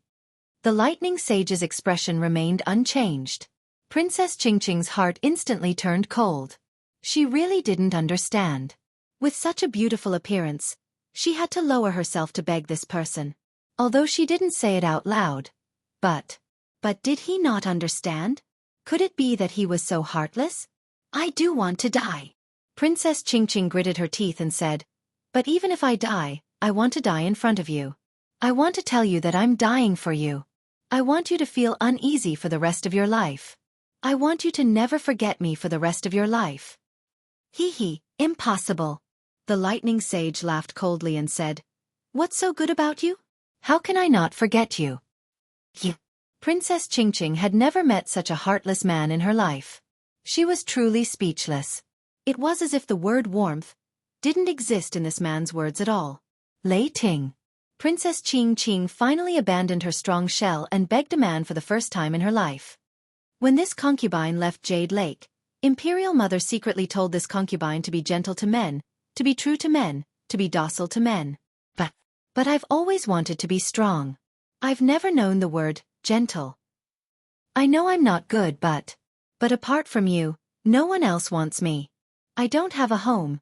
I don't have any relatives. If you don't want me, then I can only die. Lightning, I'm begging you. Scram. The lightning sage rolled his eyes and slapped Princess Qingqing's face. This slap didn't just cause Princess Qingqing's face to swell, it even sent her body tumbling in the air. Your Highness. Yu Xiaojing cried out in pain from afar. She wanted to fly over. Stop. Although Princess Qingqing couldn't stand properly, she still coldly called out, This is a private matter between me and Lightning. You don't have to interfere. But, Yu Xiaojing anxiously said, But this Lightning Sage has a heart of stone. Your Highness. You'll die in his hands. Haha, die. At this point, do you think I'm afraid of death? I'm more than happy to die in Lightning's hands. Princess Qingqing laughed and flew over. She looked at the Thunderclap Immortal with tender eyes and said gently, Thunderclap, I never thought that I would love a man so deeply. I also never thought that I would fall in love with a Taoist cultivator. But when this love came, only then did I know. Scram. Before Princess Qingqing could finish, the Lightning Sage waved his hand and sent her flying. However, Princess Qingqing still climbed up and struggled to fly in front of the Lightning Sage. She still said, I knew I'm a woman. I need a man to protect me. I was heartless and cold-blooded because I didn't understand love. I'm afraid of the feeling of being loved. I'm also afraid of being given to the 4 great families as a gift by His Majesty. Scram. The Thunderbolt Immortal was somewhat impatient. This time, he actually lifted his foot and kicked Princess Qingqing several hundred feet away. He continued to say, I've never seen a woman as cheap as you. I don't want you anymore and you're still pestering me. If you come over again, don't blame me for being ruthless. Blood was dripping from the corner of Princess Qingqing's mouth, but she still forced a smile and flew over. Your Highness. Yu Xiaojing knelt in the air and cried, Don't lower yourself like this. He'll really kill you. Lightning, I know you don't love me, and I know you don't like me. She definitely won't let me appear in the fortune gate. Princess Qingqing was full of smiles. Her beautiful face was flushed with blood, and it was incomparably beautiful. But the world is so big, and there's no place for this concubine anymore. If you don't like this concubine, and think that this concubine is like a mosquito disturbing you, then do it. Dying in your hands is 1,000 times better than dying on His Majesty's immortal beheading stage. I beg you, do it. I don't want to live in this heartless world anymore. Hee hee. The Thunderbolt Immortal sneered. He grabbed Princess Qingqing's slender neck with one hand as if he was grabbing a chick. He said, Do you think I don't dare to do it? Even if you are a princess, if I kill you, Old Man Gauchen won't even dare to fart. He. Princess Qingqing felt like she couldn't breathe. Her vision darkened, and she saw stars. She knew that the Lightning Sage really wanted to kill her. However, when she saw the Thunderbolt Immortal's sinister smile, Princess Qingqing actually felt relaxed. Strangely, she didn't feel any hatred. Her face was flushed and blood was flowing. Her bloodshot eyes were still rippling with happiness. It was as if being able to be with the Thunderbolt Immortal at the last moment of her life was also a happy thing. In the distant sky, Princess Xianxia was anxious. Previously, when the Lightning Sage knocked Princess Qingqing down several times, she still had a cold smile on her face. She knew that this was Princess Qingqing's trick. However, in the end, when she heard Princess Qingqing's words and saw how Princess Qingqing was unafraid of death and how the Lightning Reverend was about to kill her, she suddenly understood that she might have been wrong about Princess Qingqing. In this world, if there was only one force that could change people, that would be love. Princess Qingqing's feelings for the Lightning Sage might really be true love. Darling Xiao, hurry. Princess Xianxia couldn't help but shout, Big sister is going to die. Don't worry. Although Xiaohua's heart was burning with anxiety, he could clearly feel that the Thunderbolt Immortal's emotions were fluctuating and changing like a stormy sea. If nothing unexpected happened, the Thunderbolt Immortal had also reached the crucial moment of his human nature. What do you mean, don't be anxious? Hurry! Princess Xianxia made a prompt decision and roared, Stop the Lightning Sage immediately. Xiaohua had never seen Princess Xianxia so angry. He didn't dare to be negligent and was about to send a message to the Lightning Sage in his mind. It was also at this moment that something strange happened. The blood at the corner of Princess Xianxia's mouth slowly dripped onto the lightning sage's wrist. The lightning sage was stunned. His hand stopped, and then he dipped a finger into the blood and put it in his mouth. After a moment, he frowned and said, "Why is your blood so salty? Oh, why are you crying? Why is my heart so chaotic when I see you cry? Why does my heart feel like it's being twisted by a knife?" He. Princess Xianxia naturally couldn't speak. She struggled a few times and opened her mouth to cry a few times. The thunderbolt Immortal loosened his grip. Cough, cough, cough. Princess Xianxia collapsed in the air and coughed with all her might. She raised her head and cried out, "Thunderbolt, why didn't you kill me? If I kill you, my heart will ache." "I won't kill you." The lightning sage actually replied woodenly. "You." Princess Xianxia couldn't say another word. Tears of happiness gushed out of her eyes. This man named Lei Ting didn't say the word love, but his words were much more expressive than the word love. "Lightning." Princess Xianxia whispered, "I know you're the same as me. I'm infatuated with power, and you're infatuated with cultivation. Otherwise, you definitely wouldn't have cultivated to the grand ascension stage in the hidden immortal continent. So, you and I don't understand love. Actually, your heartache means you love me." The lightning sage raised his hand again. It looked like he was going to slap her, but he withdrew his hand halfway. It seemed like he would also feel heartache if he did this. The lightning sage was at a loss. He turned his head and looked at Xianxia for help. Boom! A 5-colored rainbow bridge appeared in the distance. Xianxia held Princess Xixia's hand and stepped on the rainbow bridge with a smile on his face. "Congratulations, fellow lightning sage. Congratulations, fellow lightning sage." Xianxia flew closer and raised his hand with a smile. "You finally know what love is." The lightning sage shook his head slightly, seemingly embarrassed. He replied, "Fellow Taoist, you're making fun of me. I don't seem to understand." "It doesn't matter. With Princess Xianxia by your side, you'll understand sooner or later." Xianxia replied with a smile. As for Princess Xianxia, she looked at Princess Xianxia with a complicated expression. She stared into Princess Xianxia's eyes, and Princess Xianxia walked over without backing down. "Xianxia." After a while, Princess Xianxia said, "I don't know if what you said just now is true. I also don't know if this is all part of His Majesty and Imperial Mother's plan. I only want to say that Xianxia and the Fortune Gate don't have any ambition to dominate the world. I'm here. I beg you to let the Fortune Gate go. This kind of self-injury trick is really meaningless." Although Princess Xianxia said beg, her tone was very unyielding. How could it sound like she was begging? Princess Xianxia's tone softened when she saw this. She replied, "Xianxia, I've been fighting with you since we were young. If you like something, even if I don't like it, I'll take it. I'd rather throw it away and destroy it than let you have it.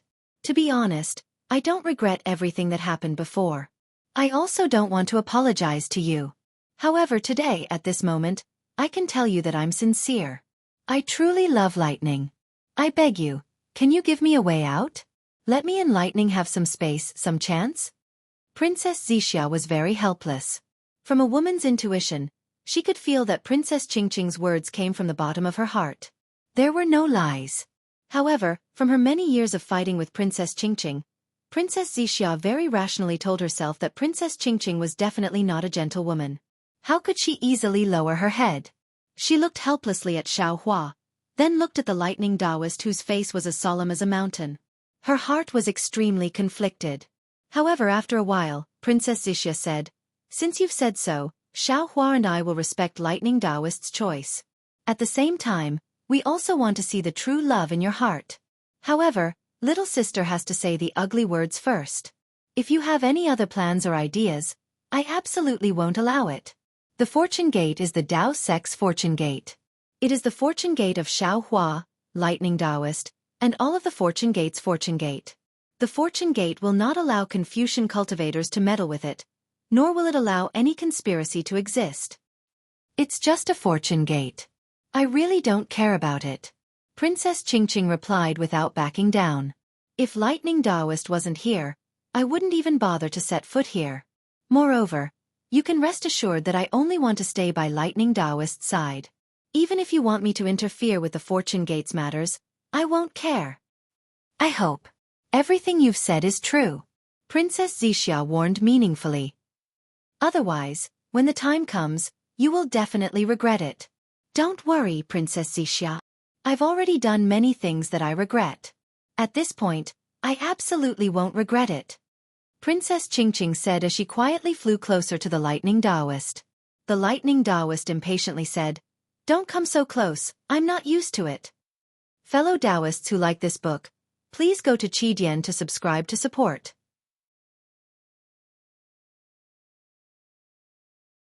Chapter 47:20. Yes, this concubine understands. Facing Princess Xianxia, Princess Qingqing maintained a cold expression, not giving her any face. However, seeing the Lightning Taoist, a smile appeared on Princess Qingqing's face, and her figure stopped. Fellow Taoist Lightning, Xianxia said, if you keep Princess Qingqing, then you can't return to the Kunlun Immortal grounds to cultivate. Have you made your decision? No. Princess Qingqing hurriedly said, I can't delay Lightning Taoist's cultivation, I'll stay in Shao country. Since when is it your turn to decide this daddy's matters? Lightning Taoist glared at Princess Qingqing. Princess Qingqing immediately lowered her head, like a wronged wife, not daring to say anything. Lightning Taoist said to Xianxia, I have been thinking of something recently, so I won't cultivate for now. Let's go to the Western Sea to kill the mayflies. Looking at the Thunderbolt Immortal, who was annoyed at being disturbed just a moment ago, now having such a change in attitude, Xianxia smiled and nodded. Sure. Your Highness. Yu Xiaojing quietly flew over, her face pale. The scene just now had scared her to death. Don't call me princess anymore. Princess Qingqing glanced at Princess Xianxia and said, I'm no longer a princess, call me young miss, or Qingqing. Yes, young miss. Yu Xiaojing replied in a low voice. At this moment, in the sky above Shao country, countless mayflies rushed out from the cracks in the void that appeared from time to time. They were like locusts that were commonly seen in the countryside as they rushed towards the ground. The citizens of the Shao Empire had long sensed the danger, but they did not wait for death. Instead, they called out to Zhenren Shao, as if they were praying for protection. Then, they rushed out from various houses and brought the firewood, grass and other things to the fields. As they lit these things up, they waved their wooden sticks, clothes and other things, blocking the mayflies just like how they hunted and drove away locusts in the past. Seeing such a familiar scene, Xianxia couldn't help sighing. The prayers of millions of Shao country citizens made him feel a warm current flowing to the crystal-like godhead behind his head. What adorable citizens! Xianxia took out the Kunlun mirror, preparing to release more Fortune Gate disciples. However, Princess Xianxia only faintly smiled, as if she was provoking Princess Qingqing. She arrogantly said to Xianxia, why use a butcher's knife to kill a chicken? Let's see what I can do. Xianhua's heart skipped a beat. He nodded and said with a smile, I'd like to see what your highness is capable of. Hearing Xianxia call her your highness the princess, which was the complete opposite of what Princess Qingqing had just said, Princess Xianxia faintly smiled. Raising her hand, she took out the Shenyuan water control flag. As she gently waved it, countless water-green jade talismans flew down like dandelions. In an instant, they covered 1,000 miles of the Shao Empire's territory. And in that area, there were several inches of mayflies that were extremely rampant. Good. Seeing that Ying Luo had separated the mayfly from where it landed, the mayfly first flew around like a headless fly before lunging at Ying Luo in a frenzy. It actually swallowed the light that even the Son of Heaven's sword and the Heaven and Earth pagoda could not break through. Xianxia had just praised it when his expression changed slightly. The mayfly's power was not beyond his expectations. Humph. At the side, Qingqing coldly snorted and said, The innate 5-element flag is only so. Shut up. The Thunderbolt Immortal roared. Did I let you speak? Qingqing faintly smiled and did not speak again. Looking at that smile, even if the Thunderbolt Immortal scolded her, he was still talking to her. This made her really happy. On the other hand, Yu Xiaojing, who was watching from the side, felt that it was not worth it for Qingqing. It's all right. Princess Xianxia looked at Xianhua's worry and laughed softly. Yingluo is not an appearance. It's not the foundation of the Shenyuan water control flag. These mayflies can't hurt me. Xiaohua pinched his chin and said thoughtfully, what I'm worried about is not the Shenyuan water control flag. After all, this is the most powerful innate spiritual treasure I've ever seen. What I'm worried about is whether the mayfly that swallowed this Yingluo will advance again. Moreover, the area that this Shenyuan water control flag can protect is still too small. Princess Xianxia embarrassedly shook her head. My cultivation is still shallow. This is all I can do. If I want to protect the entire Xiao Empire, I still need to cultivate for many years. Xiaohua smiled and said, You've already done very well. With this Shenyuan water control flag, I believe, even if a 9th grade mayfly comes, you won't be harmed. Princess Xianxia urged her true chi to investigate and exclaimed, Darling Xiao, these mayflies are really swallowing the Yingluo, and they're doing it very quickly. Don't Confucian cultivators often say that there's strength in numbers? Xiaohua smiled and said, These mayflies are much more numerous than ordinary humans. Although their strength is minuscule, when gathered together, they can't be underestimated. This is the strongest defensive treasure of the human race. If you're not careful, I'm afraid that they'll break through it. I understand. Princess Xianxia urged the Shenyuan water control flag. Layers of Yingluo flowed like water waves, driving away all the mayflies from the Yingluo. When the mayflies swooped down to swallow again, they actually couldn't do it. Good. Seeing Princess Xiaoxia's intelligence, Xiaohua couldn't help but clap his hands and say, People often say that running water never rots, and it seems to be true. Hearing Xiaohua's praise, Princess Xianxia somewhat proudly glanced at Qing. However, Qing's heart wasn't on Princess Xiaoxia's side at all. Instead, she lowered her head and stole glances at the thunderbolt Immortal, as if he was the only person in her world. Could it be? I was really wrong? Princess Xianxia couldn't help but feel apologetic in her heart. Putting aside Princess Xiaoxia's guilt, Xiaohua looked at the already stable situation and raised his hand to take the Kunlun mirror in his hand. As the light trembled, the divine power puppet Little Gold flew out.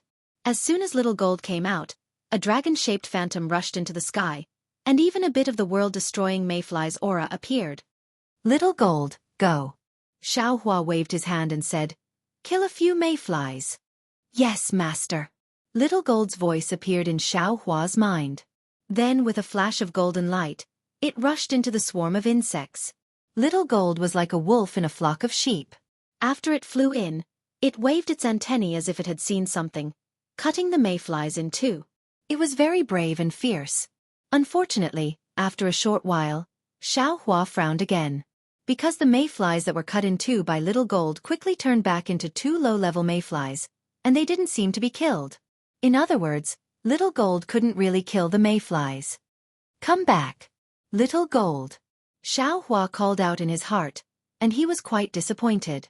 Because in Xiaohua's memory, Little Gold had swallowed Dragon Siren and also swallowed the essence of mayflies, and because of this, it had mutated.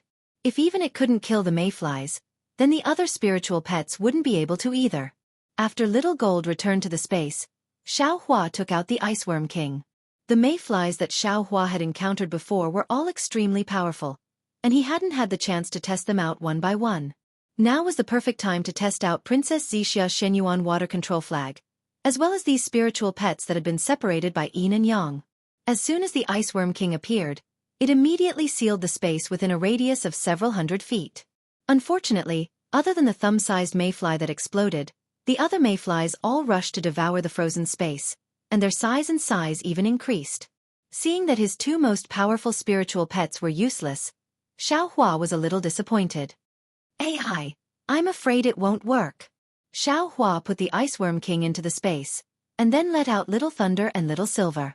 Unfortunately, as soon as Little Silver came out of the space, its nose sniffed the air, and its fat body immediately curled up into a ball, and it didn't go forward at all. Although Little Thunder was powerful, with every movement it made, it was still inferior to Xiaohua's Hand of Lightning, and naturally couldn't kill the mayflies. Forget it. Xiaohua was completely disheartened. In his heart, he already somewhat understood that these mayflies were from the previous generation. Even if one of his spirit pets had the ability to restrain them, it was still impossible for it to exterminate hundreds of millions of mayflies. After putting away Little Thunder and Little Silver, Xiaohua pondered for a moment, then once again took out the spirit grasses from the spirit world, some spirit wood from the chaos divine world, and other things from other spaces to try. Unfortunately, all of his attempts failed one after another. Nothing could stop that black hole that could kill mayflies and devour everything. In the end, Xiaohua simply stopped trying and stood in the air, watching over the situation.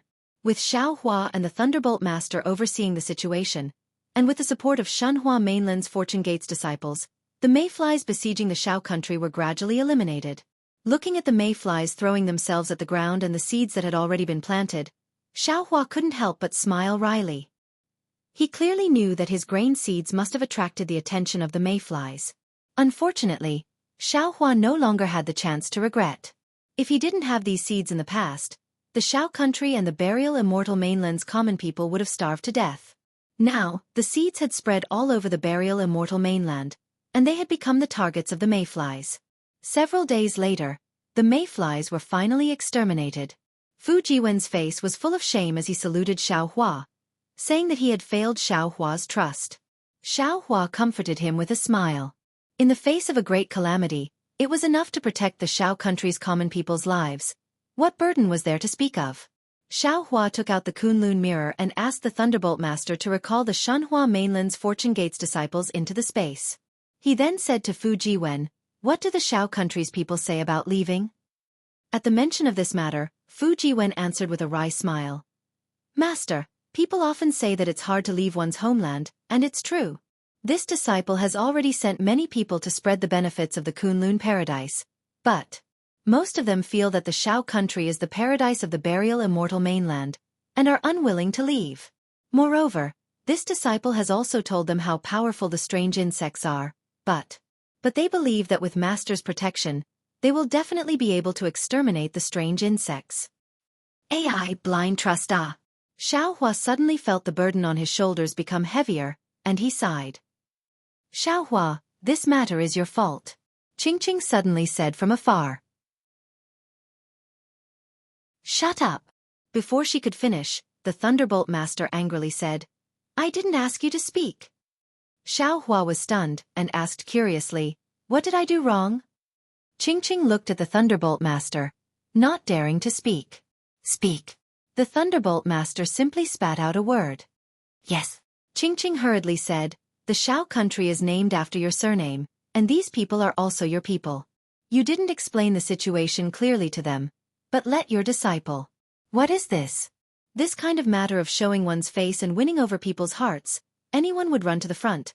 Even His Majesty the Immortal Emperor would not be an exception. You, on the other hand, only let your disciple do it. Whether or not your disciple was sent by you, whether or not he used your name, those people will know. They only know your name devoutly. Moreover, what is the Kunlun paradise? It is useless to just talk about it, these vulgar people will not understand. You have to take out the real situation of the Kunlun paradise for them to see, even if it is an illusion. And you are right. Xiaohua nodded. This Xiao has learned. What are you talking about? Princess Xianxia said unhappily. What do you know? Darling Xiao first went to the Jade Pool gathering, then went to Dragon Island, Great Sage Hall and Leiyin Temple. For the sake of the life and death of the billions of people in the 3 continents, how could he have time to come to the Xiao country? Of course I don't know what Taoist Xiao is talking about these days. When Qingqing heard that Xiaohua actually went back and forth to several holy lands, her heart was also shocked, and her respect for him gradually grew. However, she still insisted, "I am just talking about the facts." Qingqing's temper was like this. She could lower her proud head for a man, for an unprecedented love, and give up her noble life, but she could not suddenly change. Princess Xianxia naturally understood. Although her tolerance was not as broad as Xiaohua's, seeing that she did not refute, it seemed like she was trying to be tolerant. Xiaohua waited for a while, and when he saw that Lightning Taoist had accepted the Fortune Gates disciples, he was about to ask for the Kunlun mirror when he saw Prince Lan, Li Xiang, and Xiongyi flying over to greet him. Xiaohua looked at the 3 people coming over, then glanced at Fu Jiwen. Fu Jiwen shook his head slightly, then nodded indifferently, making Xiaohua a little confused. However, he did not have time to ask, as Prince Lan and the others had already flown over. After greeting, the three of them apologized, saying that they were not good at ruling the country. Xiaohua frowned and helped the three of them up, saying, "When did the three of you become so unscrupulous? Master has never blamed the three of you, so why do you blame yourselves?" Princess Qingqing has already said that this matter is Master's fault. Master did not pay enough attention to the Shao Empire. When Lightning Taoist returns, Master will personally persuade him. Yes, disciple knows his mistake. The three of them looked relaxed and stood at the side, waiting for Xiaohua to make a move. But a moment later, Prince Lon seemed to have thought of something and slapped his forehead, then flew out in a hurry. He took out a jade eye and handed it to Xiaohua, saying, "Master, this is from Taoist Qing Su. He said that the Grand Mist Ancestor has something to tell Master. There is a restriction on this jade eye, so disciple cannot see it, so disciple does not know what it is." Disciple had almost forgotten about it these few days because of the strange insects. "Please forgive Master." Xiaohua's heart tightened, but the expression on his face did not change. He nodded and received the jade eye. When he raised his hand and tapped on the jade eye, a burst of light flashed, and the restriction placed on the jade eye by the Grand Mist Ancestor was broken. After Xiaohua placed the jade eye on his forehead and used his divine sense to examine it for a moment, he squeezed out a smile and nodded towards Prince Lon as he said, "Master understands. Your jade eye has really solved a big problem in Master's heart. Being able to do something for Master is disciple's responsibility." A smile appeared on Prince Lan's face. It was a very happy smile. It seemed that helping Xiaohua was his top priority.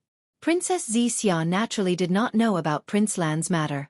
She was worried that the Grand Mist Ancestor had some kind of scheme, so she asked in a low voice, "Darling Xiao, the Grand Mist Ancestor, what did he say in the jade eye? He is a very shrewd person, You must be careful, Just take a look." Xiaohua chuckled and was about to pass the jade eye to Princess Xianxia. However, Xiaohua hesitated for a moment.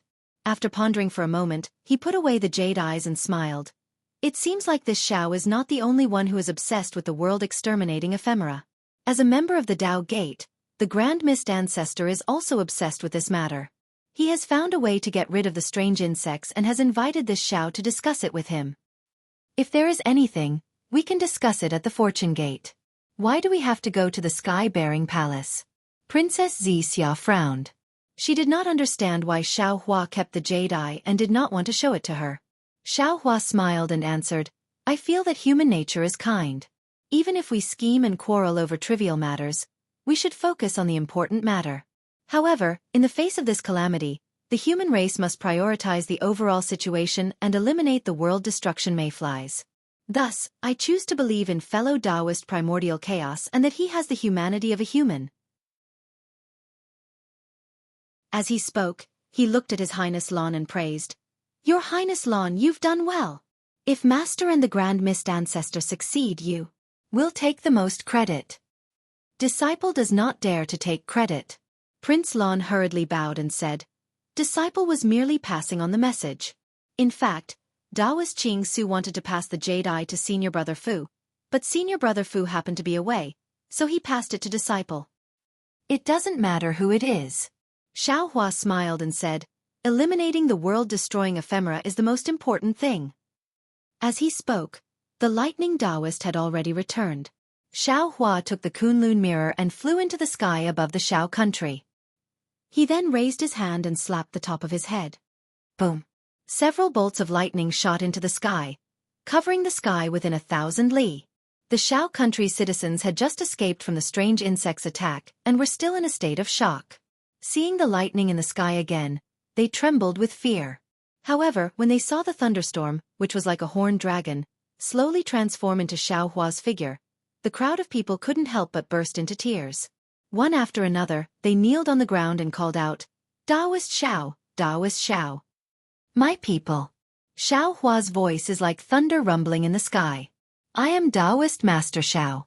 Today, I have an important matter to tell you all." Xiaohua explained the matter of the world-exterminating ephemera in a concise manner. In the end, he waved his hand and the Kunlun mirror fell into the air. Wang wang wang. The Kunlun mirror let out a rumbling sound, and a huge beam of light shot out from the Kunlun mirror and landed in the sky above Xiao Empire. Then, the situation of Xianxia continent turned into a light projection that appeared in the space of a few thousand miles.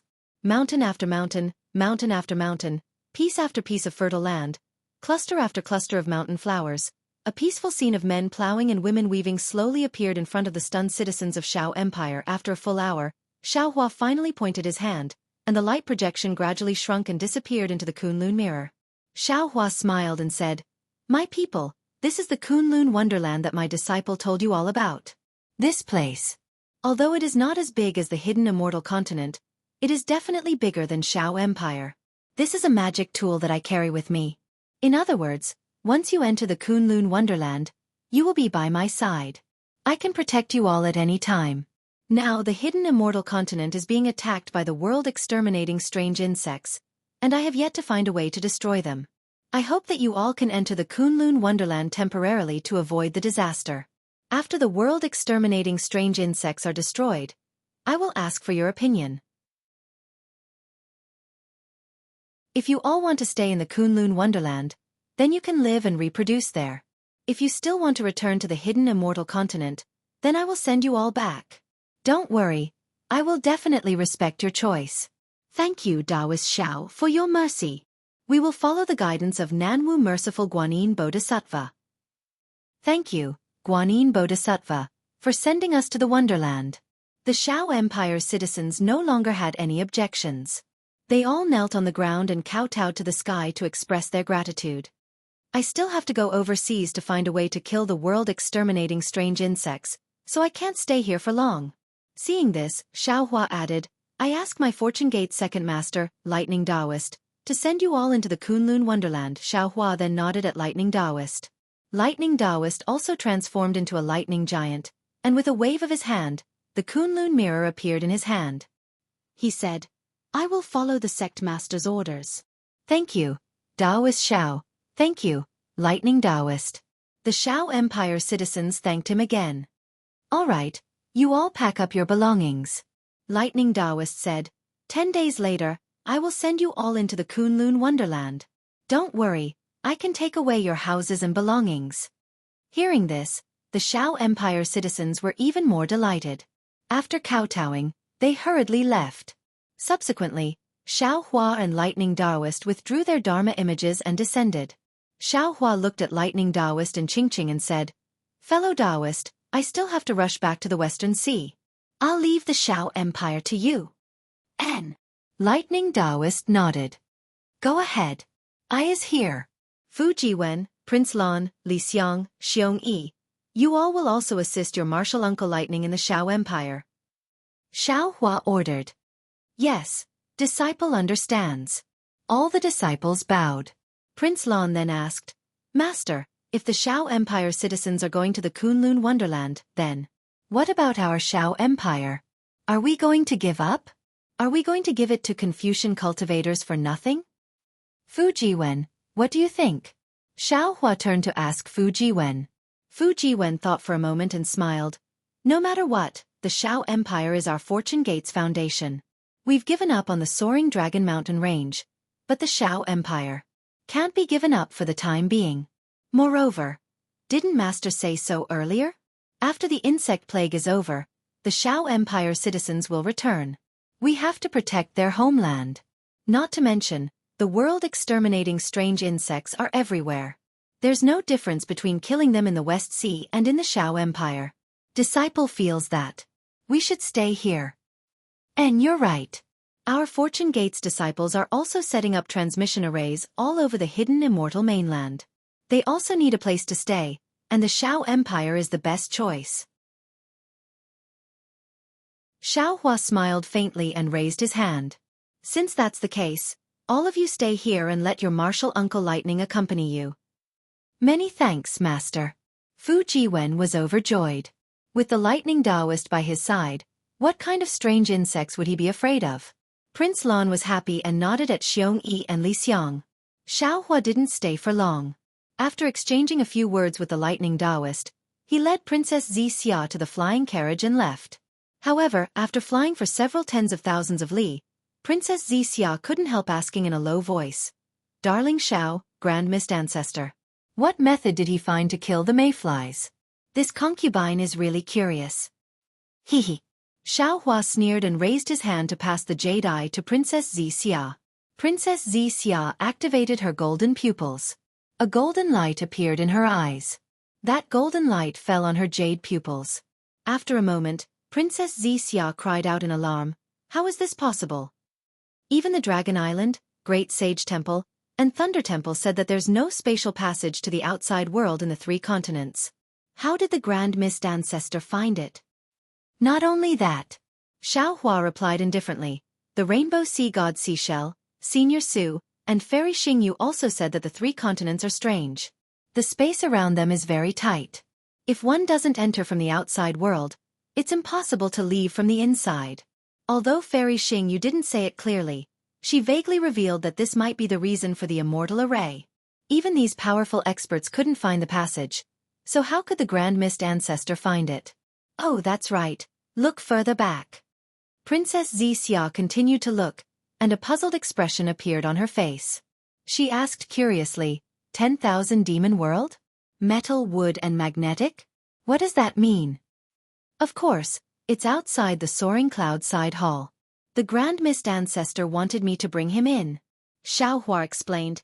I raised a condition, and one of them was for him to give me the 5 elements magnetic. Of course, that was just a joke, and he remembered it in his heart. So, he used the metal and wood magnetic as bait, saying that the 10,000 Demon World has it. Moreover, he knows the spatial passage from the 3 continents to the 10,000 Demon World. He lured me into his trap. Then you in the Shao country. Princess Xiaoxia's thoughts were quite meticulous, and she immediately thought of Xiaohua's strange behavior. Xiaohua's face turned cold and he said, "Of course I don't want to see the Grand Mist Ancestor scheming against me when the 3 continents are in danger. I'd rather believe that he does know some ancient secrets, and that this secret spatial passage does exist. I'm even willing to believe that the Grand Mist Ancestor said that the 10,000 Demon World's metal and wood magnetic is real. Therefore, I'm willing to take this risk for this belief. Moreover, there's another secret. My fortune gate is not a paradise, that disciple named Prince Lan." After Xiaohua finished talking about Prince Lan's attack on Jianghu, Princess Xiaoxia's eyes narrowed, and she nodded. "Darling Xiao, you're casting a long line to catch a big fish, ah. But at this point this big fish has no special value. Why don't you pull in the net?" "Yes, I'm just about to pull in the net." Xiaohua laughed. "But there are many ways to pull in the net. If the Grand Mist Ancestor really wants to join hands to kill Fuyu, and this spatial passage is real, I'll let Prince Lan commit suicide, leaving him a good reputation. If the Grand Mist Ancestor hands over the disciples who attacked Jianghu, I can reluctantly let bygones be bygones. If this news is false, the sky-bearing palace has no value in the 3 continents. Although I don't want to create a rift between the sects, I can't hold back since they're already forcing me." "But you're risking your life, it's not appropriate," Princess Xianxia said worriedly. "But, compared to the lives of the sky-bearing palace's disciples, this risk is worth it." Xiaohua laughed. "Moreover, don't you understand my strength? How can I fall into the Grand Mist Ancestor's trap?" "Your strength is not bad, I know this. But the Grand Mist Ancestor's schemes are too deep. I'm afraid you're not his opponent." Xiaohua chuckled. "I still have the Kunlun mirror. Even if there are 3 Grand Mist Ancestors hiding inside, they won't be a match for me." "Io, then why did you give the Kunlun mirror to the lightning Taoist, ah?" Princess Xianxia became anxious when she heard Xiaohua's words, and shouted, "Quick, stop the Pegasus, go gather the Shao Empire's people, these 10 days won't make much difference." Seeing that Princess Xianxia was worried, Xiaohua laughed. "Shao Empire is a test for Prince Lan, this Kunlun mirror might be a test for the lightning Taoist and Princess Qing, ah." Princess Xianxia understood when she heard Xiaohua's words. She raised her finger and pointed at Xiaohua's forehead. "I didn't expect my sect master to be so scheming, ah. But your scheming is wasted. If my sister can't even resist this little temptation, how could she have fought with me for so long in the Immortal Palace? The past is the past, the present is the present." Xiaohua laughed. She had everything before, naturally she wouldn't care about this temptation. But now she has nothing. Maybe she'll swallow this little temptation. "Impossible." Princess Xianxia shook her head. I feel that this time, my sister has really fallen in love. Damn, this lightning Taoist is so unromantic. How did my sister fall in love with him? Hearing Princess Xianxia say damn, Xiaohua was dumbstruck, and Princess Xianxia came to her senses. Her cheeks flushed red, and she glared at Xiaohua fiercely. Love is so inexplicable. Xiaohua shrugged with a helpless look and said, I think you know it too. Hee. Princess Xianxia rolled her eyes, and a crafty smile appeared on her face. I've already heard the story of Lu Town and Guozhuang House, and I've also helped Xiaohua recover a lot of his memories. I wonder if Xiaohua can tell me about the matters of Xiaoyu continent now? This time, Xiaohua won't lose his memories, right? Xiaohua nodded and said seriously, I'll let you know about these things sooner or later, and I also want you to tell me about your life in the Immortal Palace. But now that the world-exterminating mayfly is so powerful, and your strength is limited, I want to take advantage of the time now to tell you about the 5-cheese unification technique. Okay. Princess Xianxia was overjoyed when she heard this, and said, Xiaohua, the 5-cheese unification technique you gave me is really profound, and I've already comprehended enough in these hundreds of years, but every time I take a step forward, I find that there are still many things I don't understand. Previously, when the master of the Scholar Palace was here, I wanted to ask him to explain it to me, but then too many things happened, and I didn't have time. You and the master of the Scholar Palace are good friends, and this 5-cheese unification technique was also given to him by you, so he will definitely explain it to you in detail. Xiaohua's plan succeeded, and he released his divine sense to look into the distance, then raised his hand and said, Let's go, let the Pegasus flying carriage land on the mountain in front, and I will explain the 5-cheese unification technique to you while we wait for the lightning immortal to arrive. Seeing Xiaohua release his divine sense, Princess Xianxia slightly curled her lips, as if she already knew what Xiaohua was thinking. Xiaohua waited for dozens of days, and seeing that Xiaohua was a bit anxious, Princess Xianxia said in a low voice, Let's stop here for now, Xiaohua, go to Xiao country to take a look, and don't let any accidents happen. Hee, there's no need. Just as Xiaohua was about to reply, his brows relaxed, and he said with a smile, The lightning immortal is already here. Sure enough, not long after, the lightning immortal's figure appeared in mid-air. What was special was that when the lightning immortal just appeared, he actually involuntarily glanced behind him, as if he was afraid of being discovered. Fellow Taoist, Xiaohua asked curiously, Is someone chasing you? Damn it, no one is chasing me. The lightning immortal muttered, Isn't it that Qing? She keeps an eye on I every day, as if I will run away. Today, I finally managed to get her to go, and only then did I manage to escape. It can't be. Xiaohua said in surprise, Qing's strength is only around the 6th grade of essence energy, right? Isn't it easy for you to avoid her? That. The lightning immortal was embarrassed to speak again. Princess Xianxia curled her lips and said, You don't have to worry. She definitely won't follow you, and she definitely won't ask you about the Kunlun mirror in the future. She knows that you want to return the Kunlun mirror, so she took the initiative to avoid you. That's not true. The lightning immortal argued forcefully. The main thing is that it is too troublesome to collect the citizens of Xiao Empire, which is why it took so much time. Kiki. Xiaohua did not say any more. He took over the Kunlun mirror and said with a smile, Fellow Taoist, did you collect all the citizens of Xiao Empire? About 80%. The lightning immortal shook his head and said, I heard from Fu Jiwen that the remaining 20%, no matter how you persuade them, they are not willing to enter the Kunlun immortal realm. I will be in charge of collecting them. As for the rest, you should ask Fu Jiwen. All right. Xiaohua kept the Kunlun mirror and said, Fellow Taoist, when you return, tell Fu Jiwen that this is Ai's order. Tell him to prepare to reel in the net, and wait for Ai's order to come, and let him catch them all in one fell swoop. No problem. After hearing Xiaohua's words, the lightning immortal urged, Fellow Taoist, if there is nothing else, I will take my leave first. Hee.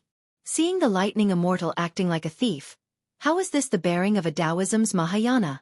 Xiaohua helplessly laughed a few times and said, There is nothing else, you should quickly return. Farewell. The lightning immortal raised his hand to bid farewell and hurriedly left. Princess Xianxia at the side was also shocked.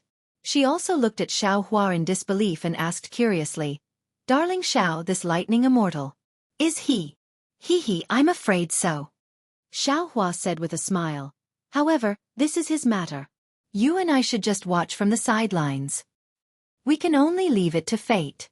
Princess Xianxia knew that she could no longer stop Princess Qingqing. She was extremely disgusted, but also happy. The feeling was so complicated that even she herself could not explain it clearly. After taking the Kunlun mirror, Xiaohua kept the Pegasus flying chariot. He held Princess Xixia's hand and rushed towards the East Sea with lightning escape. Within the East Sea Dragon Palace, whether it was the dragon race or the oceanic race, they all moved their bodies and quickly traversed through the serene blue crystal-like seawater. Some even impatiently teleported, looking busy and nervous. However, at the core of the Dragon Palace, inside the main hall that flickered with treasure light, it was quiet again. There were more than 100 dragon generals wearing dragon armor and holding dragon weapons. They surrounded the main hall so tightly that not even a drop of water could trickle through. Waves of chaotic water rippled from all directions, but they were immediately annihilated by the dragon generals with a wave of their hands. Not to mention that the noise could not reach the main hall at all. Boom! A loud rumble sounded from several hundred zhang away from the main hall. The nearby dragon generals were all startled. They involuntarily raised the dragon weapons in their hands, wanting to surround the main hall. However, when they saw a huge water halo appear amidst the rumble, and then a tricolored halo spread out one after another, a dragon general wearing dragon armor hurriedly flew out from the halo. The dragon generals had a look of realization on their faces. Most of them flew back, leaving only one dragon general at the front to block him. Reporting to the great general. The dragon general flew out of the halo and hurriedly shook his dragon head. In his dragon claws was a dragon shell. He reported, "There is a message from the West Sea Dragon Palace." As he spoke, the dragon general handed the dragon shell over. The great general took the dragon shell and nodded without looking at it. He said, "Thank you for your hard work." "Thank you for your hard work, great general," the dragon general said politely. He turned around and flew back into the halo. His dragon body faded for a moment. The great general turned around and was about to fly back to the main hall. A dragon general beside him smiled bitterly and said, "Great general, why is it the West Sea again?" "How can it not be the West Sea?" The great general replied helplessly, "The West Sea today is no longer the West Sea of the past." After saying that, the great general did not dare to delay. He urged his dragon body to enter the main hall. However, at this moment, boom! There was another sound of water. Not far from the halo that just appeared, another tricolored halo appeared. The palace guard grand general stopped, but his dragon body didn't move. The dragon general who just spoke swayed his dragon body and blocked the light ring. Another dragon general hurriedly flew out from the light ring. As soon as he saw this dragon general, he looked up at the palace guard grand general and shouted, "Palace guard grand general, urgent report from the West Sea. Bring it over." The great general was too lazy to move.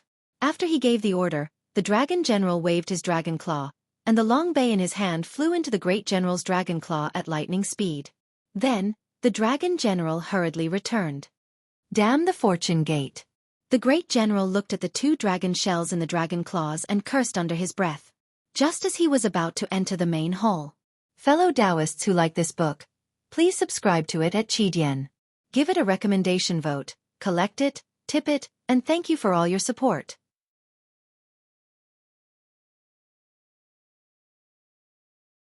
Chapter 47-21. Boom. Another dragon general came to deliver a message. Fuck. Is there an end to this?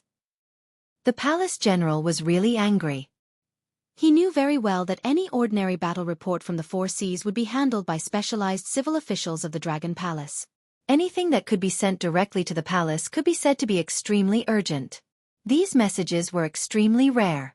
Ever since the Fortune Gate's Jianghu had taken over the West Sea Dragon Palace, the East Sea Dragon Palace's Crown Prince Ao Xiang had been sending urgent messages one after another. However, it was rare to see so many of them today. Reporting to the Great General. The moment the Dragon General appeared, he immediately reported. Before he could finish, the Great General interrupted him and asked, "Is it another message from the West Sea Dragon Palace?" The Dragon General was stunned and hurriedly shook his head. Reporting to the Great General, "It's not the West Sea Dragon Palace. It's an urgent message from the hidden Immortal Continent's bestial battle arena. Bestial battle arena? The great general was surprised and scolded. What urgent message from the bestial battle arena? At this time. Why are they still in a mess? Why can't you see the importance of this matter? How can you casually send a message to His Majesty the Dragon King? The Dragon General wasn't in a hurry. After the great general finished speaking, he respectfully said, "This subordinate understands. Many thanks for the great general's guidance. However, the message from the hidden Immortal Continent's bestial battle arena is Chuanzong's message." See. The great general was shocked and suppressed his anger. However, he frowned and said, "That's not right. Even though Chuanzong wants to seek scriptures from the west and has to pass through the East Sea, he can't have reached the East Sea from the Longevity Town so quickly, right?" Yes, the bestial battle arena sent the message. Chuanzong is still 10,000 miles away from the East Sea. The Dragon General hurriedly explained. 10,000 miles ah. The great general didn't know whether to laugh or cry. How long would it take for Chuanzong to reach the East Sea from 10,000 miles away? Why would they send an urgent message? Did they eat too much seaweed and have too much? But Master Xiao has already spoken in the Longevity Town. The Dragon General continued to explain, anyone who dares to hurt Chuanzong will have their entire family exterminated. Right now, the Fortune Gate is like the sun in the midday sky, and their 10,000 li territory has already entered the Beast Battle Arena's sphere of influence. They want to report to His Majesty Dragon King, to let the Eastern Sea be prepared to go there without any mishaps. Xiao Longshi's only nephew is too important. All right, I got it. The great general knew that the Beast Battle Arena was right to be cautious. He nodded and gestured for the Dragon General to turn back. After waiting for a moment and seeing that there were no more halos, he entered the Great Hall. Although the hall was large and countless precious items were shining brightly, the moment the great general entered the hall, his gaze immediately landed on the dragon throne that was overflowing with treasure light. The Dragon King of the Eastern Sea, Ao Qian, was seated on the dragon throne. Hundreds of dragon images of various colors formed from dragon aura flew around the dragon throne. Waves of aura that caused the dragon tribe to prostrate, feel shocked, and apprehensive spread from the dragon throne, enveloping the entire hall. Reporting to His Majesty Dragon King. The great general's body trembled, and his voice was a little hoarse as he stood inside the hall. Yes. Ao Qian withdrew his gaze from the dragon scroll in his hand. He lifted his head and glanced at the hall guardian great general. The dancing dragon figure immediately roared and returned to the dragon throne. The frightening aura in the hall was completely swept away. An urgent message from the Western Sea Dragon Palace. The palace guarding Grand General moved his body and entered the Great Hall. He respectfully presented the 3 dragon shells. 3 urgent messages from the Western Sea Dragon Palace? Ao Qian was stunned, and he was a little annoyed. Is Jianghu courting death? Seeing that Ao Qian was angry, the great general hurriedly explained, there are 2 of them and the other one is related to the Fortune Gate.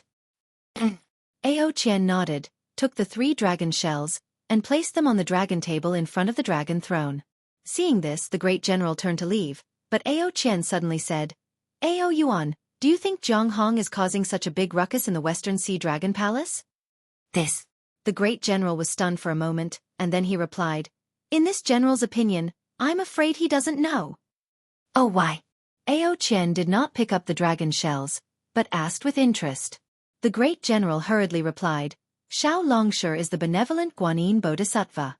Although this general is not interested in those bald donkeys of the Buddhist sect, this general knows that the Guanyin Bodhisattva's Buddha fruit is very difficult to obtain. Since Xiao Longshi can obtain the Guanyin Bodhisattva's Buddha fruit as a Dao sect cultivator, he must be truly benevolent. Humph. Ao Qian coldly snorted and said, he is benevolent to the secular world, but to the Immortal Palace, the 4 great clans, the Dragon Palace of the 4 seas, and the 1,000 demons' sacred realm, he is not benevolent at all. Yes, yes. The great general hurriedly smiled and said, this general does not know these things, I'm just casually speaking. Oh, it's fine, go ahead. Ao Qian came to a realization and said with a smile, this king has suffered too much from Xiao Hua, so I might have misjudged him. Just answer me truthfully. Yes. The great general knew Ao Qian's temperament, so he did not hide anything and told him his thoughts. Finally he said, "Moreover, in front of the longevity town, Xiao Longsha did not hesitate to fall out with the Immortal Palace for the sake of the world-destroying strange insect, and asked the Immortal Palace and the 4 great clans to stop fighting. At that time, when this general received the news, I was extremely surprised and felt that Xiao Longsha was making a mountain out of a molehill, and even felt that he had other intentions. However, from the current battle reports of the 4 seas, Xiao Longsha's words were not alarmist. This strange insect really has the ability to destroy the world. Therefore, this general feels that Xiao Longsha really wants to save the world. He wants the 3 continents, the 4 seas, and the 3 rivers to work together to overcome this crisis. Your Majesty, take a look at the latest news. Xiao Longsha first went to the Dragon Island, then to the North Sea Dragon Palace, and then to the Thousand Demons Sacred Realm. Although there is no more news, Xiao Longsha must have gone to the Great Holy Hall. The Fortune Gate's disciples moved to the West Sea, but Xiao Longsha did not care about them at all. As for Jianghong's actions in the West Sea Dragon Palace, Xiao Longsha definitely does not know about it. You have a lot of confidence in Xiao Longsha. Ao Qian smiled and said, "Why don't this king write a letter for you to guard his Fortune Dao Palace? Who knows? He might even arrange a West Sea Dragon King for you." When Ao Yuan heard this, his face changed, and he hurriedly prostrated himself in the hall and pleaded, "Your Majesty, please spare my life, Your Majesty, please spare my life." Humph. Ao Qian did not even look at Ao Yuan. With a wave of his dragon claw, a dragon shell fell into his hand. Ao Qian then took out a dragon stratagem from the dragon shell. When Ao Qian read the message in the dragon stratagem, his face turned cold, and he said, "Did you read the message from the West Sea Dragon Palace?" "This general does not dare. This general did not." Ao Yuan replied in fear. Humph.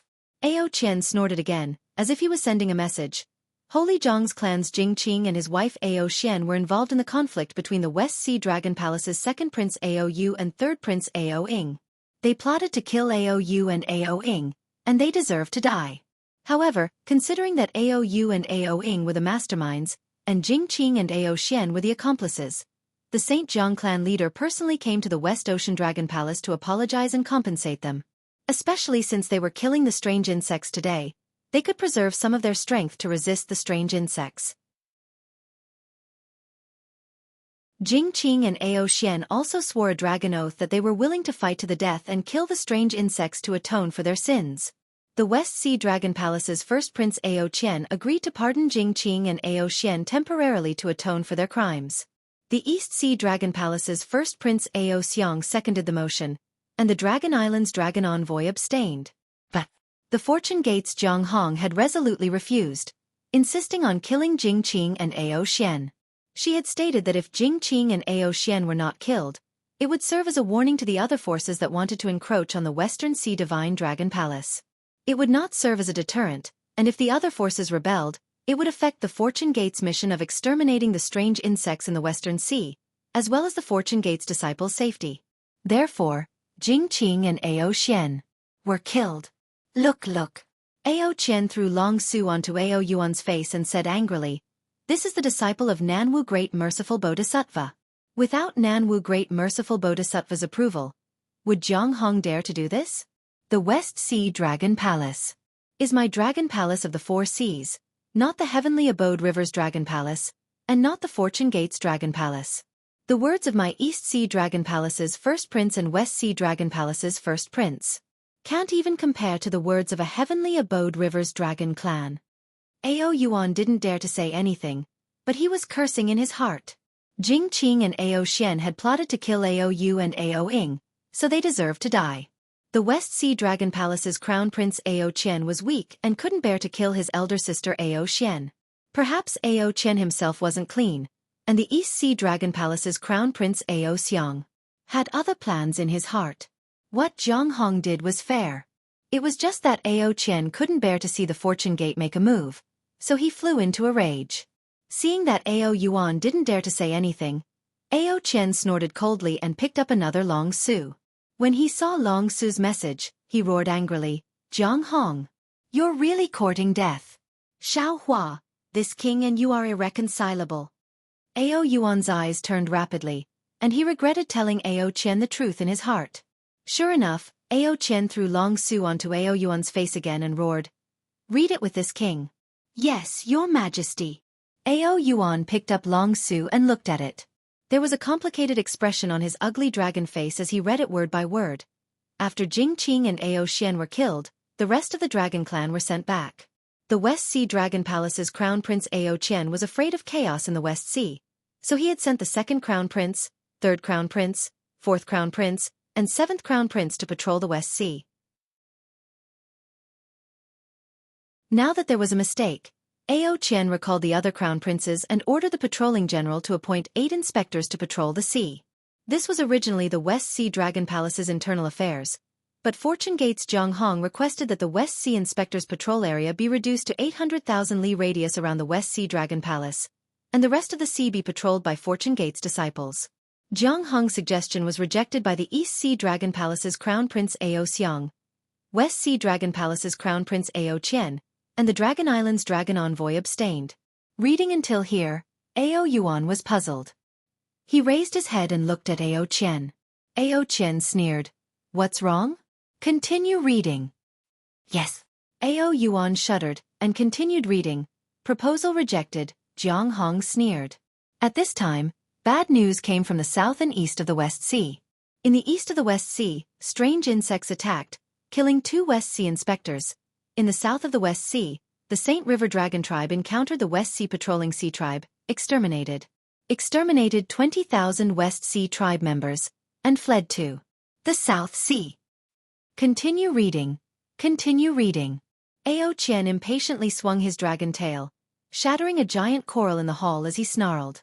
Ao Yuan dared not delay, and continued reading. Jianghu flew into a rage, leading the West Sea Dragon Palaces, Fortune Gate's Dragon Tribe, and sent a message to the West Sea's Fortune Gate's disciples to board lightning boats and chase after the Saint River Dragon Tribe at the border of the South Sea. At that time, the Fortune Gate's disciples had just stopped the Saint River Dragon Tribe, and under Jianghu's order, the Fortune Gate's disciples massacred the Saint River Dragon Tribe. At the same time, the Fortune Gate's disciples besieged the millions of strange insects in the east of the West Sea, killing more than 100,000 of them. Jianghu returned to the West Sea Dragon Palace, and the Dragon Island's dragon envoys doubted the West Sea Dragon Palace's ability to patrol the sea, and suggested that the West Sea Dragon Palace withdraw their forces to stabilize the Dragon Palace's safety. Under Jianghu's iron fist, the dragon envoys agreed. See? Ao Qian roared, "The West Sea's Dragon Palace is no longer the Dragon Palace of the Four Seas, but the Fortune Gate's Dragon Palace, the Heavenly Paradise River's Dragon Palace." "Yes, your majesty." Ao Yuan did not dare to say more, and quietly placed Long Su on the table as he responded in a low voice. "My great general," Ao Qian coldly said. "You don't understand at all. How could the Saint River Dragon Tribe attack the West Sea Tribe while fleeing? How could the Fortune Gate's disciples stop the Saint River Dragon Tribe in such a timely manner? This was all planned by Jianghu in advance." Strange insects, where are so many strange insects? The 2 inspectors who were killed by the strange insects. If I'm not mistaken, they were all killed by the Fortune Gate's disciples. Without Xiaohua's instructions, who would dare to create such a big storm in the West Sea? Ao Yuan sucked in a breath of cold air and exclaimed in shock, "Your Majesty, it can't be." "What can't be?" "Absolutely." Ao Qian glared at Ao Yuan and said, "Do you think Xiaohua is the merciful bodhisattva of Nanwu that you speak of? Do you think he's the selfless bodhisattva? If so, how could the South Sea Dragon Palace be split in half? The West Sea Dragon Palace's treasury, how could it be taken by Xiaohua? He's a naked robber, a sanctimonious hypocrite." As he spoke, Ao Qian waved his hand and picked up the last dragon shell, and took out the dragon Su inside. After he looked at it, he swung his hand and smashed it on Ao Yuan's face, shouting, "Fortune Gate, it's the Fortune Gate again. Didn't you say this wasn't news from the Fortune Gate? Isn't this Chunzong Xiaohua's nephew?" "Yes." Ao Yuan was a little dizzy, and he held the dragon Su and read, "Reporting to your Majesty Dragon King." "Read my ass," Ao Qian shouted. "What's there to read?"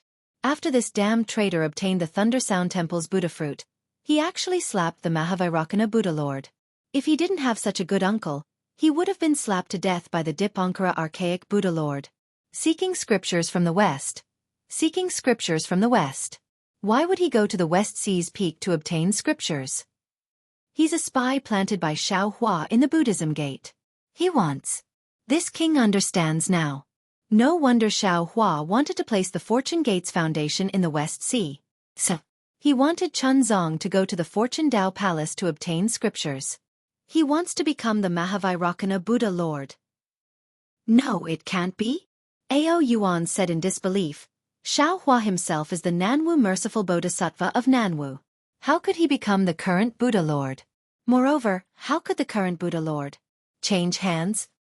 Even the Nanwu Maitreya Buddha changed hands. How could the Mahavairakana Buddha Lord not change hands? Ao Qian said angrily. Moreover, that six-eared macaque also covets the Dipankara archaic Buddha Lord's position. Just as Ao Qian was venting his anger, a voice came from outside the hall. Your Majesty, there's an urgent report. Where did this urgent report come from? Ao Qian shouted angrily. Could it be from the Fortune Gate? This. Yes, Your Majesty. The dragon general outside the hall helplessly replied. Boom. Ao Qian waved his dragon claw and slammed it on the dragon table in front of him. The dragon table was instantly shattered into pieces. Ao Yuan trembled and prostrated himself like an obedient little loach. The dragon general outside the hall heard the commotion and didn't dare to enter. Ao Yuan, bring it in. After a while, Ao Qian suppressed his anger and said in a low voice. Yes. Ao Yuan didn't dare to delay. He hurriedly got up and walked out of the hall, taking the dragon su from the dragon general's hand. However, just as he turned around and entered the hall, he felt a little confused. He didn't know why the dragon su wasn't placed in the dragon shell. Ao Yuan timidly handed the dragon su to Ao Qian and prostrated himself on the ground, waiting for Ao Qian to throw the dragon su on his face. However, after Ao Qian finished looking at the dragon su, Ao Yuan didn't expect the dragon su to fall on his face. Instead, Ao Qian was surprised. Why did Xianxia go to the hidden immortal mainland? Shouldn't he be in the Great Sage Hall? Yes, Your Majesty. What's going on? Ao Yuan followed Ao Qian's words and replied. Quick! Ao Qian suddenly shouted. Ao Yuan, prepare my East Sea Dragon Palace's welcome. The Fortune Gates Xianxia is coming to my East Sea Dragon Palace. Yes, Your Majesty. Ao Yuan didn't realize what was going on. He just agreed and didn't move. Puh! Ao Qian shook his hand and threw the dragon su to Ao Yuan's face. He roared. This king said, quick, quick, quick. Xianxia is outside my East Sea Dragon Palace. He's coming to my East Sea Dragon Palace. Ah? How is that possible? Ao Yuan was awakened by the dragon su and exclaimed in shock. Isn't he in the Great Sage Hall? Then, a tricolored halo rushed out from Ao Yuan's dragon body. With a boom, he rushed out of the hall and roared. Everyone, set up the welcoming formation. Master Xianxia is coming to the East Sea Dragon Palace. At this time, Ao Qian had no time to care about Ao Yuan's inappropriate words. He frowned and whispered, What is Xianxia doing in my East Sea Dragon Palace? Is he forcing this king to hand over the West Sea Dragon Palace? Or does he want this king too? No, this king absolutely can't yield to Xianxia's despotic power. This king must unite with my two brothers and fight to the end. Unfortunately, Ao Qian still thought too much. After he and the East Sea Dragon Palace's Dragon Queen eagerly invited Xianxia and Princess Xianxia to the hall, when he nervously asked why Xianxia came to the East Sea Dragon Palace, Xiaohua's answer almost made Ao Qian fall off his dragon throne. This Xiao wants to borrow the East Sea Dragon Palace's teleportation formation to go to the West Sea Dragon Palace. Xiaohua was very surprised by Ao Qian's politeness. Of course, if time permits, this Xiao also wants to talk to fellow Immortal Ao about the world-exterminating strange insect. Could it be? Fellow Immortal Ao has other matters. Before Xiaohua came, Ao Qian was hysterically angry and cursed Xiaohua, but when he really faced Xiaohua, the supreme of the human race, he still smiled and said, politely, No, this king doesn't have other matters. This king will let the palace's great general Ao Yuan activate the teleportation formation. Then, Ao Qian raised his eyes and looked at Ao Yuan, who was standing respectfully at the side of the hall, but his dragon eyes were staring at Xiao Hua without blinking. His eyes were full of piety. He said in a low voice, "Ao Yuan." "Yes, your majesty." Ao Yuan hurriedly withdrew his piety. He looked down and answered seriously, "This general will open the teleportation formation for Guanyin Bodhisattva." Damn it.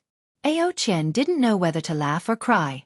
If he didn't know that Ao Yuan grew up with him and was absolutely loyal to the Dragon Palace, he would really suspect that this guy was a heavenly dragon spy sent by the Buddhist sect. After Ao Yuan left, Ao Qian put on a smile again and asked hypocritically, "Dragon Master Xiao, this king heard from Brother Wang that you went to the Thousand Demons Sacred Realm from the North Sea Dragon Palace. Did you go to the Great Sage Hall? Does the Great Sage Hall have any information about the spatial realm? Or do they have a way to kill the strange insect?" Xiao Hua nodded. He looked around and said with a smile, "This matter involves the secrets of some spatial realms. It's very important. Fellow Immortal Ao, can you ask the other dragons to leave the hall?" Ao Qian was shocked. His first thought wasn't about the secrets of some spatial realm that Xiao Hua wanted to talk about, but whether Xiao Hua had come to ambush him. But after a moment, he couldn't help but laugh. He waved his hand and ordered the dragon generals guarding the hall to leave. "Your Majesty," the Dragon Queen of the East Sea Dragon Palace said gracefully, "this concubine has an extremely beautiful coral in the back hall. This concubine has always wanted to give it to the East Sea Empress. Now that there's Princess Xianxia, this concubine feels that Princess Xianxia is more suitable than the East Sea Empress. This concubine will bring Her Highness to take a look. If Her Highness likes it, this concubine will give it to Her Highness." Seeing the Dragon Queen of the Dragon Palace being so tactful and flattering, Princess Xianxia smiled and said, "Then I'll have to trouble you, Dragon Queen." After the Dragon Queen and Princess Xianxia left, only Ao Qian and Xiao Hua remained in the hall. Xiao Hua didn't hide anything. He told Ao Qian about the origins of the world-destroying mayfly, the separation of the four great continents, the Immortal formation in the West Sea, and part of the situation on Dragon Island, the Great Sage Hall and the Thunder Temple. Finally, he said, "Actually, at this moment, I've already fallen into a desperate situation. Our three continents have also fallen into a desperate situation. Apart from fighting to the death, there's no other way out. Unless a god from the upper realm, or an immortal descends and takes away the world-destroying mayfly." How is that possible? Ao Qian was dumbstruck when he heard this. His previous plan of taking the initiative to reprimand Xiao Hua in a roundabout manner had already turned into smoke. He said in disbelief, "Dragon Master Xiao said that our three continents were originally the four great continents? The Dawn Rain continent you came from was one of the four great continents? And the West Sea has a great formation set up by the Immortal Realm?" Looking at Ao Qian's astonishment, Xiao Hua didn't explain further. Instead, he nodded indifferently and waited for Ao Qian to digest it. "That's not very possible." Ao Qian shook his head and said, "Although this king is the Dragon King of the East Sea, this king is extremely familiar with the East Sea, West Sea, and even the four great seas. It's not like this king hasn't followed Ao Hong to the West Sea for inspection. It's impossible for there to be any immortal formation there. This Xiao said earlier that this Xiao came from the West Sea through an immortal formation. Moreover, this Xiao also saw the world-destroying mayfly in the eye of the West Sea." Xiao Hua said with a smile, "That day in the Thousand Demons Sacred Realm, the golden-winged Great Peng also said that he had once chased a flood dragon to the west. He also didn't believe that there was any immortal formation there. However, fellow Immortal Ao, an immortal formation is an immortal formation. It's not something we can know about. Believe it or not, the immortal formation is there. There won't be one more, and there won't be one less." Ao Qian pondered for a moment and said with a frown, "If it's as Master Long said, the only thing that can easily kill the mayfly is the heterogeneous true qi of the Dawn Rain continent. However, because of the immortal formation, the heterogeneous true qi can't come over. At the same time, our three continents don't have any spatial passageways that lead to other realms and then to the Dawn Rain continent. Therefore we can only fight with our backs against the wall? Besides fighting with our backs against the wall, does fellow Immortal Ao have any other methods?" Xiao Hua asked. Ao Qian sighed and said, after the meeting at the Jade Pool, this king returned to the Dragon Palace. Not only did this king ask the Dragon Clan to find the spatial passageways, but he also sent a message to the dragon palaces of the other 3 seas. Unfortunately, as Master Xiao said, there were no records of this at all, and there were no traces of immortal formations. However, this king didn't expect the world-destroying mayfly to be so powerful. So, where did Master Xiao get this information from? Of course it's from the one in the 1,000 demons sacred realm. Xiao Hua said with a smile. Oh, if that's the case, then it's right. Ao Qian understood and said with a bitter smile. It seems like we can only fight with our backs against the wall, but what are our chances of winning? Ao Qian was the first to ask about their chances of winning. Xiao Hua fell into deep thought, and his brows were tightly knitted. After a long while he said solemnly, only 10%. 10%? Ao Qian's dragon body suddenly flew up from the dragon throne and covered the entire hall. He exclaimed, if it's 10% then wouldn't it be inevitable that the world will be destroyed? Yes. Xiao Hua nodded. Other than the soaring cloud side palace, fellow Immortal AO has probably not fought with the strange insects for more than half of the time, right? Indeed. Ao Qian suddenly felt a little ashamed. He had always been in the East Sea, guarding the dragon palaces of the 4 seas, fearing that the Dragon Island and the Fortune Gate would invade, so he didn't pay much attention to the strange insects. I've encountered several world-destroying mayflies along the way. Xiao Hua explained, fellow Immortal AO is from the dragon race, so you must know that the world-destroying mayflies are insects. The insect race's greatest advantage is their large numbers, and the world-destroying mayflies reproduce too quickly. Moreover, on the 3 continents, the world-destroying mayflies have no natural enemies, and the Pegasus can reproduce without any restrictions. This is incredible. What's more, up until now, the world-destroying mayflies can only be killed by spiritual qi that exceeds the Pegasus tolerance limit. Oh, that day at the Jade Pool, the mayfly that was on the verge of the 10th grade was forced to advance to the 10th grade by this Xiao's spiritual energy. And this time, this Xiao actually saw 2 mayflies that surpassed the 9th grade on the hidden immortal continent. Aside from this Xiao's unique medicinal pills, even this Xiao has no way to kill these mayflies. So, my previous idea of the strange insect king might not be correct. If the lowest level world-destroying mayflies devour enough spiritual qi, they can evolve into the king of strange insects. Tens of millions of world-destroying mayflies that exceed the 9th grade. Ao Qian didn't even dare to think about it. He was speechless. Hi, that's right. Xiao Hua sighed and said, I'm at my wit's end. I'll return to the West Sea and prepare to join hands with my Fortune Gate's disciples to fight these world-destroying mayflies. As for whether we live or die, let's leave it to the heavens. Then, Ao Qian opened his mouth and asked, Master Xiao said that the immortal formation is powerful, but aren't these world-destroying mayflies even more powerful? If we can lure these world-destroying mayflies to the immortal formation. Unfortunately, Ao Qian stopped abruptly.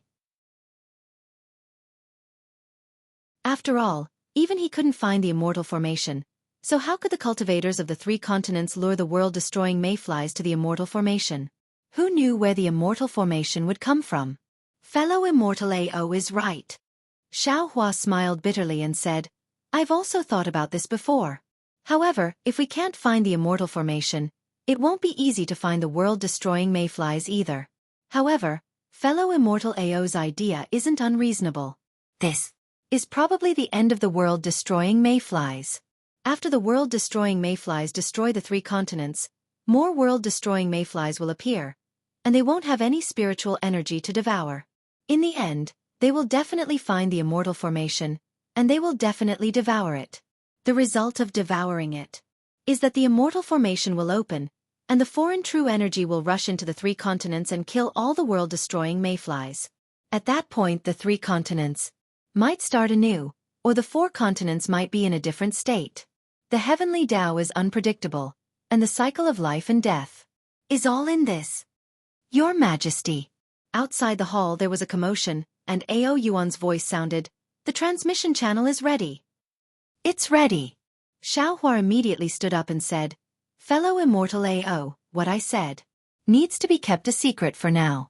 After all, if this matter spreads, the people's hearts will be unstable. Yes, this king understands. Ao Qian hurriedly stood up to send him off. However, after flying for a few dozen feet, Ao Qian was unwilling and hurriedly called out, "Master Xiao, please wait." What's the matter? Xiao Hua stopped and looked at Ao Qian. Ao Qian chuckled, took out 3 dragon su and handed them to Xiao Hua, saying, "This is some information that this king received. Master Xiao, when you have nothing to do, take a look. Sometimes the children play a bit too much. As their parents, we should still take care of them." Xiao Hua seemed to understand something. He took the dragon su and looked at it for a while. He waved his hand and handed the dragon su to Ao Qian, saying with a smile, "Since it's the children's own choice, then let the children play by themselves. As their parents, we should still worry about some world destruction matters. If we keep putting our eyes on these petty things, our own vision will also become small for no reason." Seeing Xiao Hua so protective, Ao Qian was unbearably angry. It's a pity that his 4 Seas pearl is still in Jianghong's hands. He doesn't dare to take the risk of the East Sea Dragon Palace being split into 2 by Xiao Hua again to vent his anger. Since that's the case, Ao Qian restrained his anger and said with a smile, "Then let the children play by themselves. When the time comes, it won't be good for us as their parents." It's fine, it's fine." Xiao Hua glanced at Ao Qian. This Xiao never cares about this kind of matter. It's completely the children's own idea. It has nothing to do with this Xiao's face. Seeing Xiao Hua deny it so cleanly, Ao Qian smiled slightly and raised his dragon claw, saying, "Dragon Master Xiao, this way please." Princess Xianxia was naturally waiting outside the main hall.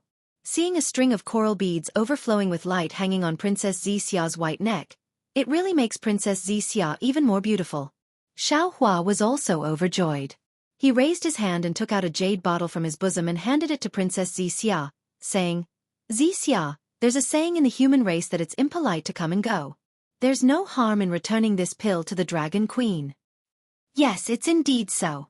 Princess Xianxia took the pill and said with a sweet smile, "Just now this concubine thought for a long time, but couldn't find a suitable gift to return. Thank you, Xiao Lang." Saying that, Princess Xianxia handed the jade bottle to the Dragon Queen and said, "Dragon Queen, this is a pill refined by Xiao Lang. Please accept it." "No need, no need." Seeing Xiao Hua take out a pill, the Dragon Queen of the East Sea Dragon Palace was somewhat puzzled. She was very instinctively polite. But Ao Qian, the Lord of the East Sea Dragon Palace, was already surprised. He hurriedly said, "Since it's a gift from Dragon Master Xiao, you might as well take it. Now, this thing is very precious." "Yes, thank you, Princess Xianxia." "Thank you, Dragon Master Xiao." Hearing Ao Qian's urging, the Dragon Queen's heart trembled. She hurriedly took the jade bottle and thanked them. "Dragon Queen, you're too polite." Princess Xianxia smiled slightly and accompanied Xiao Hua to fly into the transmission array. When the transmission array was activated and Xiao Hua and Princess Xianxia disappeared, the Dragon Queen asked curiously, "Your Majesty, this pill." "Give it to me." Ao Qian stretched out his dragon claw and asked the Dragon Queen for it. The Dragon Queen was even more confused, but she still gave the jade bottle to Ao Qian. Ao Qian took the jade bottle and felt at ease. He said coldly, "Xiao Hua is really cunning. He obviously has a lot of such pills in the Kunlun Immortal realm, but he still pretended that he didn't have them." "Your Majesty, what is this pill? Why is it so precious?" the Dragon Queen asked. "Ai, this is a life-ah." Ao Qian waved his hand and led the Dragon Queen back to the main hall. As he walked, he said, "It's not that this king doesn't want to leave it to you, but if this king has no use for this pill, what's the use of it?" Not to mention Ao Qian's explanation to the Dragon Queen about the pill's ability to kill the world-extinguishing mayfly, Xiao Hua had used the Eastern Sea Dragon Palace's transmission array to come to the Western Sea Dragon Palace. The moment he stepped out of the Western Sea Dragon Palace's transmission array, Xiao Hua saw Jianghong's uneasy gaze. Jianghong understood that since Xiao Hua could come from the Eastern Sea Dragon Palace, Ao Qian would definitely tell Xiao Hua about her actions in the Western Sea Dragon Palace. Jianghong was even more aware that her little schemes and arrangements could be seen through by Ao Qian. She had killed the Saint River Dragon clan for the Fortune Gate, but also for the Paradise River. This kind of slaughter was not something Xiaohua liked to see. Every time Xiaohua saw Jianghu, there would be some contradictions in his heart. He also knew that although some people looked weak on the surface, their hearts were incomparably strong. They fought for power, and their competitive nature was deep in their bones. It was not something that could be bent by some powerful suppression. For example, Princess Qingqing had a competitive personality.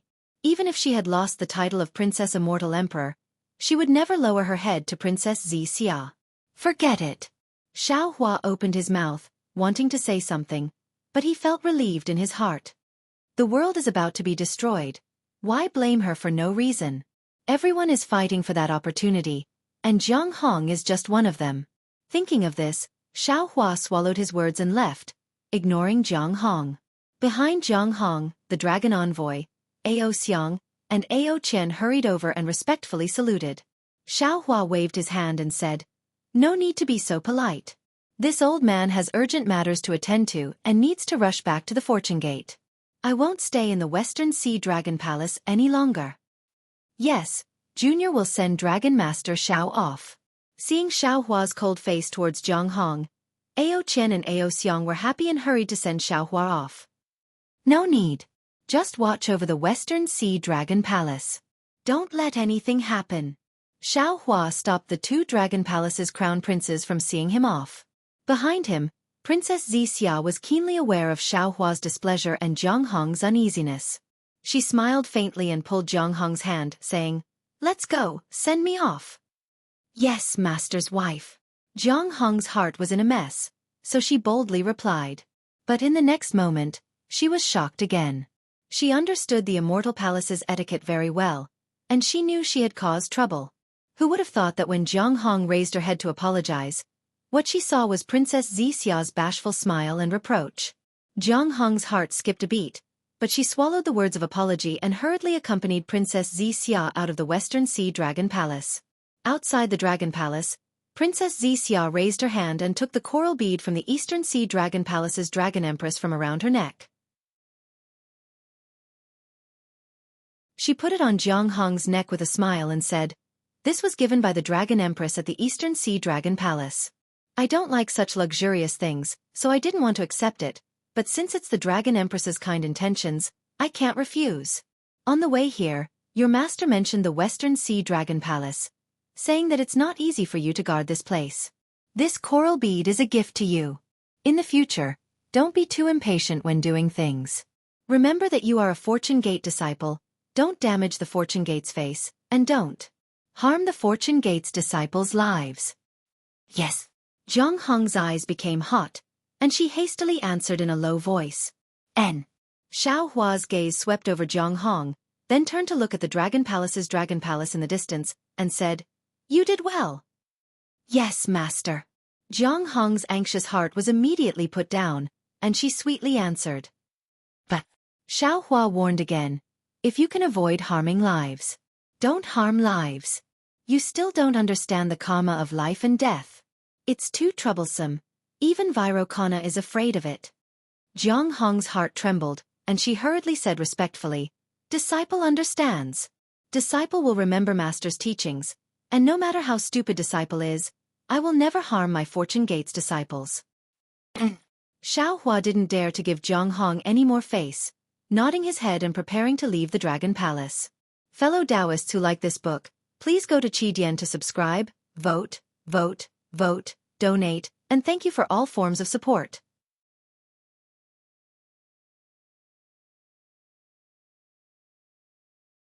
Chapter 47-22. At this time, Jianghu hurriedly said, "Master, Martial Uncle Xiaobai has come out from his training. He came to Lu Yi to send this disciple a message, asking you to come here when you return to the West Sea. Moreover, Lu Yi and the other Fortune Gate disciples have found an island to settle down on. I wonder if Master knows the location." Jianghu took out 2 jade eyes and handed them to Xiaohua. Xiaohua glanced at Jianghu. Martial Uncle Xiaobai naturally referred to the little white dragon, who was personally appointed by Xiaohua to be the West Sea Dragon Palace's palace master, and also supported by the 7-colored sea god Seashell. Similarly, the little white dragon had the West Sea Fire Dragon soul, and now, It also had the West Sea Dragon Palace's dragon throne. The only unsatisfactory thing was that the little white dragon's cultivation was lower than Jianghong's. When Xiaohua mentioned this matter in the Thousand Demons' sacred land, he did not hide anything. Xiaohua did not believe that Jianghong did not know about this. However, listening to Jianghong's tone, there was no dissatisfaction or jealousy. Disciple.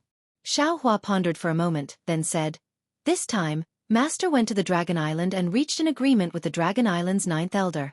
Ao Zhan will lead the Hui tribe's dragon clan to the West Sea, and even the Four Seas to fight against the world-destroying mayflies. After the battle, if Ao Zhan does not fall, he can enter the Dragon Island's Dragon Palace and become the Dragon Island's 10th Dragon Clan elder, officially taking over as the Hui tribe's patriarch. You must assist him more." "Yes, disciple understands." Hearing Xiaohua call her disciple and confirm Ao Zhan's position, Jiang Hong was delighted and bowed respectfully. Xiaohua did not say anything else. He picked up the 2 jade eyes and glanced at them, then handed them to Princess Xianxia. Princess Xianxia understood. After looking at the jade eyes, she waved at Jiang Hong and flew out from the seabed with Xiaohua, heading in a certain direction. After Xiaohua left, the smile on Jiang Hong's face disappeared. She turned around and saw Ao Xiang and Ao Qian in the distance. Her sharp gaze actually forced the 2 Dragon Palace's crown princes to shrink their heads. The jade eyes the little white dragon left to Xiaohua contained the name and map of a sea. Under Princess Xiaoxia's lead, Xiaohua found it without much effort. It was early in the morning, and the wind was calm and the waves were calm. Reefs that looked like bamboo shoots emerged from the surface of the sea. White or gray seabirds were flying in the air. Some seabirds seemed to be tired and stopped on the reefs. They lowered their heads and used their beaks to peck at the sea creatures and insects on the reefs. School after school of silverfish seemed to be migrating.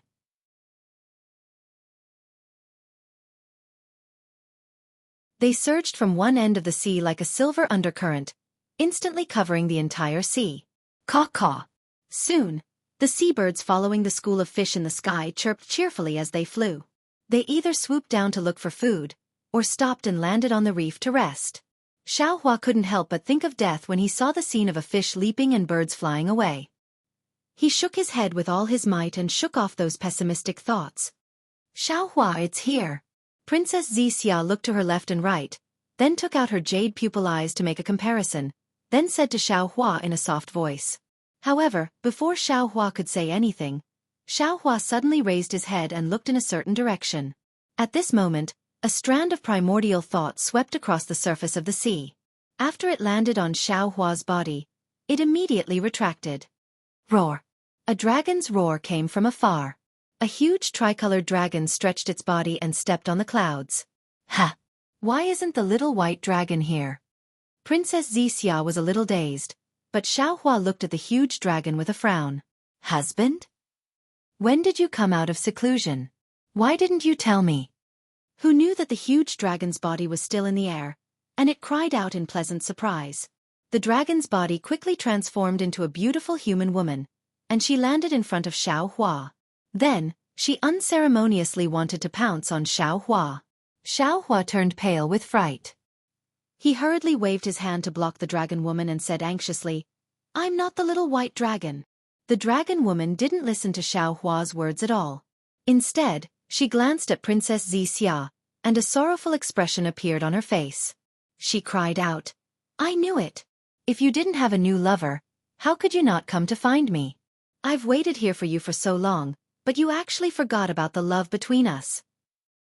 Damn it! Xiaohua helplessly glanced at Princess Xianxia, shrugged, and said to the dragon woman, "Miss, you've got the wrong person.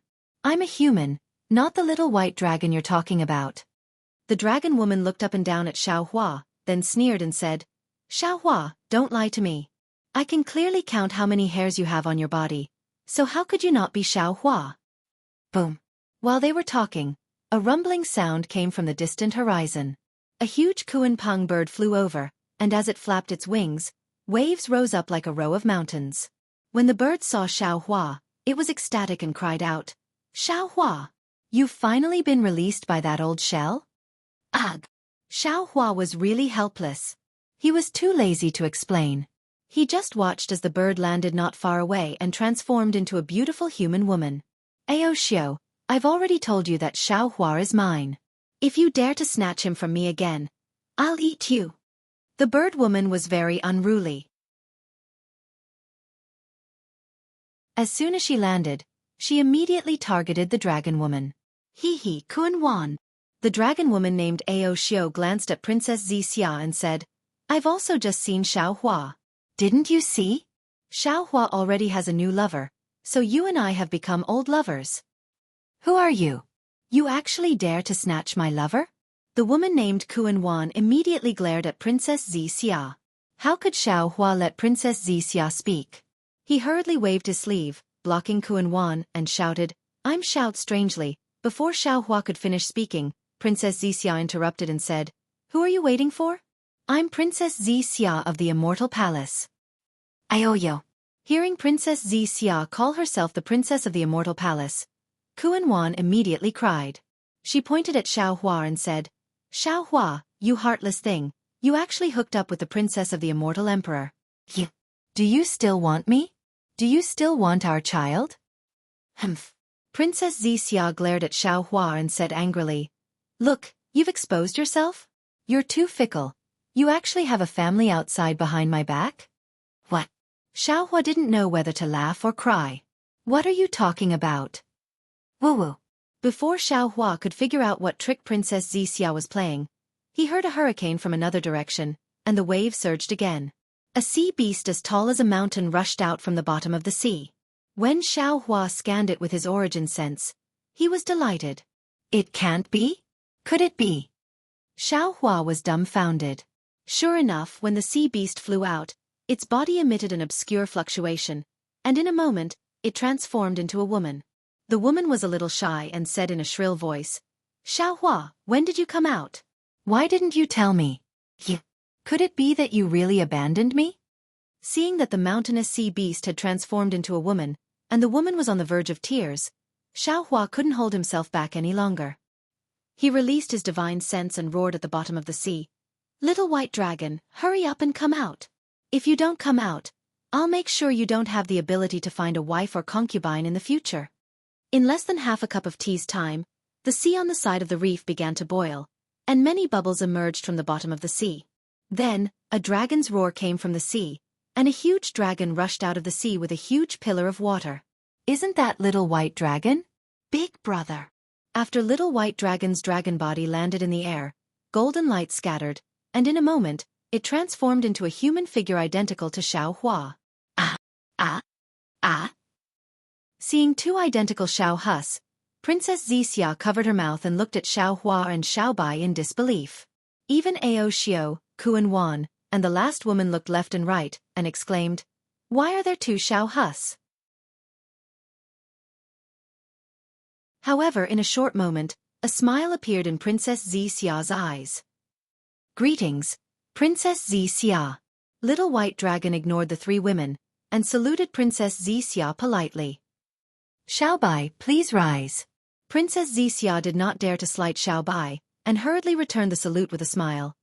I've heard from Xiaohus that you and he are brothers who have gone through thick and thin together.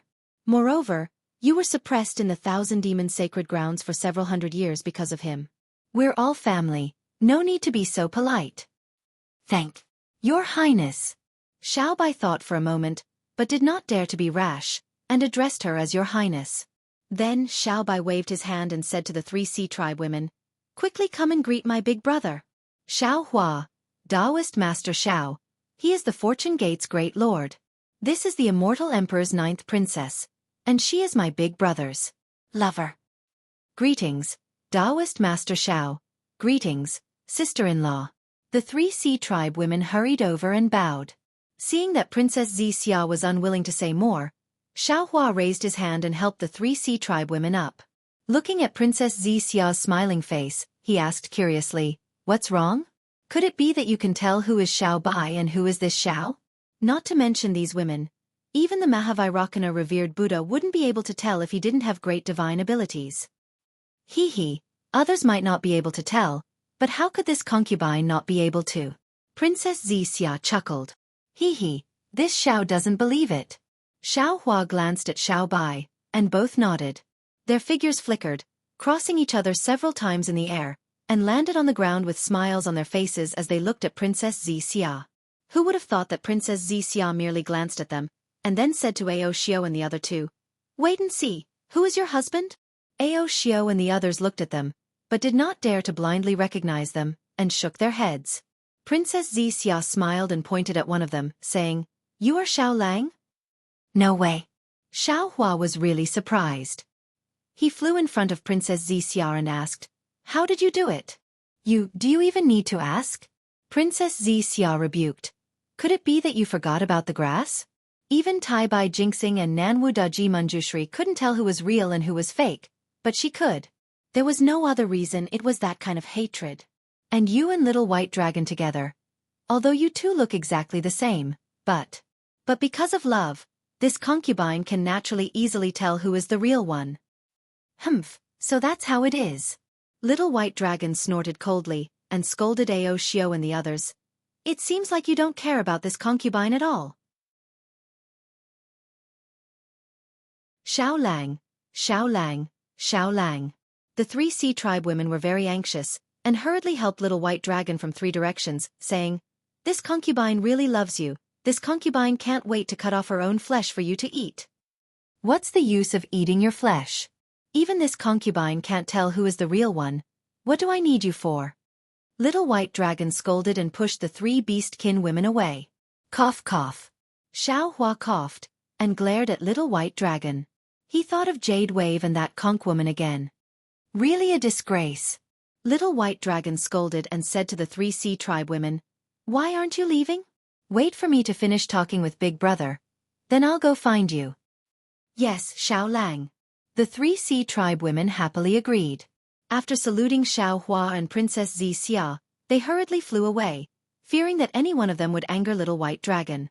After the 3 sea clan women left, Xiao Hua wanted to say a few words, but when he thought about how Xiao Bai was from the Dragon Clan and was completely different from the Human Clan, he swallowed his words and asked, "Xiao Bai, you called me over, is there a reason?" "Big Brother." Little White Dragon couldn't hide the joy on his face, and said with a smile, "The restriction in Little Brother's mind has been broken by the old ancestor. Little Brother's memory has been restored." "Haha, congratulations."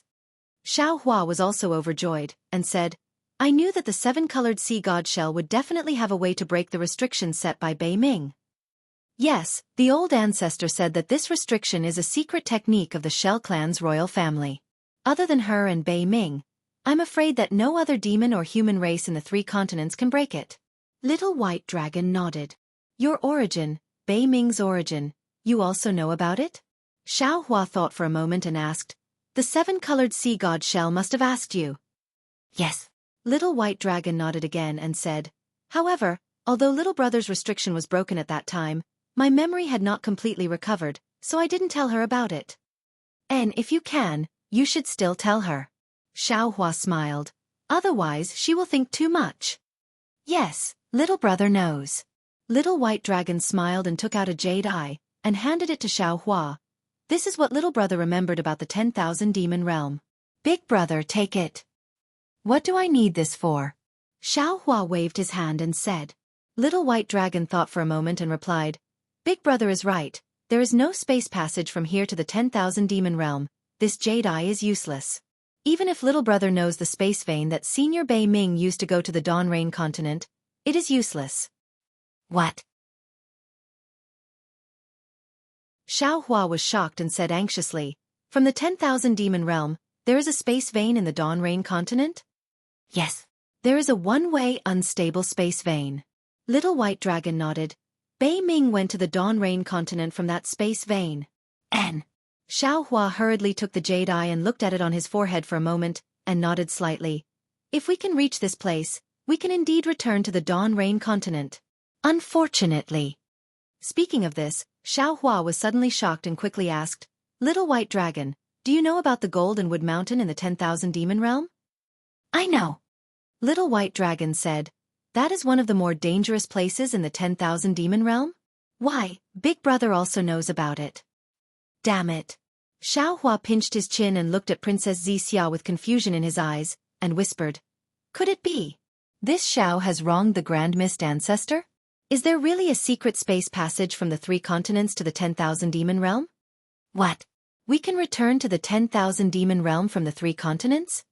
Little White Dragon heard this and said anxiously, Big brother, you have to take me to the 10,000 Demon Realm. You! Why do you want to return to the 10,000 Demon Realm? Xiaohua looked at Little White Dragon and asked curiously. This. Little White Dragon pondered for a moment and said, Little brother still has some unfinished business in the 10,000 Demon Realm. Without waiting for Little White Dragon to finish, Xiaohua hurriedly waved his hand and said, Don't think too much. This space passage is most likely a trap. It won't be too late to tell you after this Xiaohua sees it. Okay. Little White Dragon nodded. Little brother actually doesn't have any expectations. I heard that the world-exterminating mayfly is very powerful now. If there is a space passage, the ancestor and the others would have left through it. How could they still be here? But, Big brother, if there is really a space passage, you must tell me.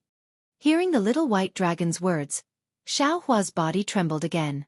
He really hadn't thought about this. If there was a spatial passage that led to another world, would the sovereigns of the various sects be like him and choose to fight the strange insects here? Or would he find a way out for himself and escape quietly? In fact, there was no need to guess what others would do.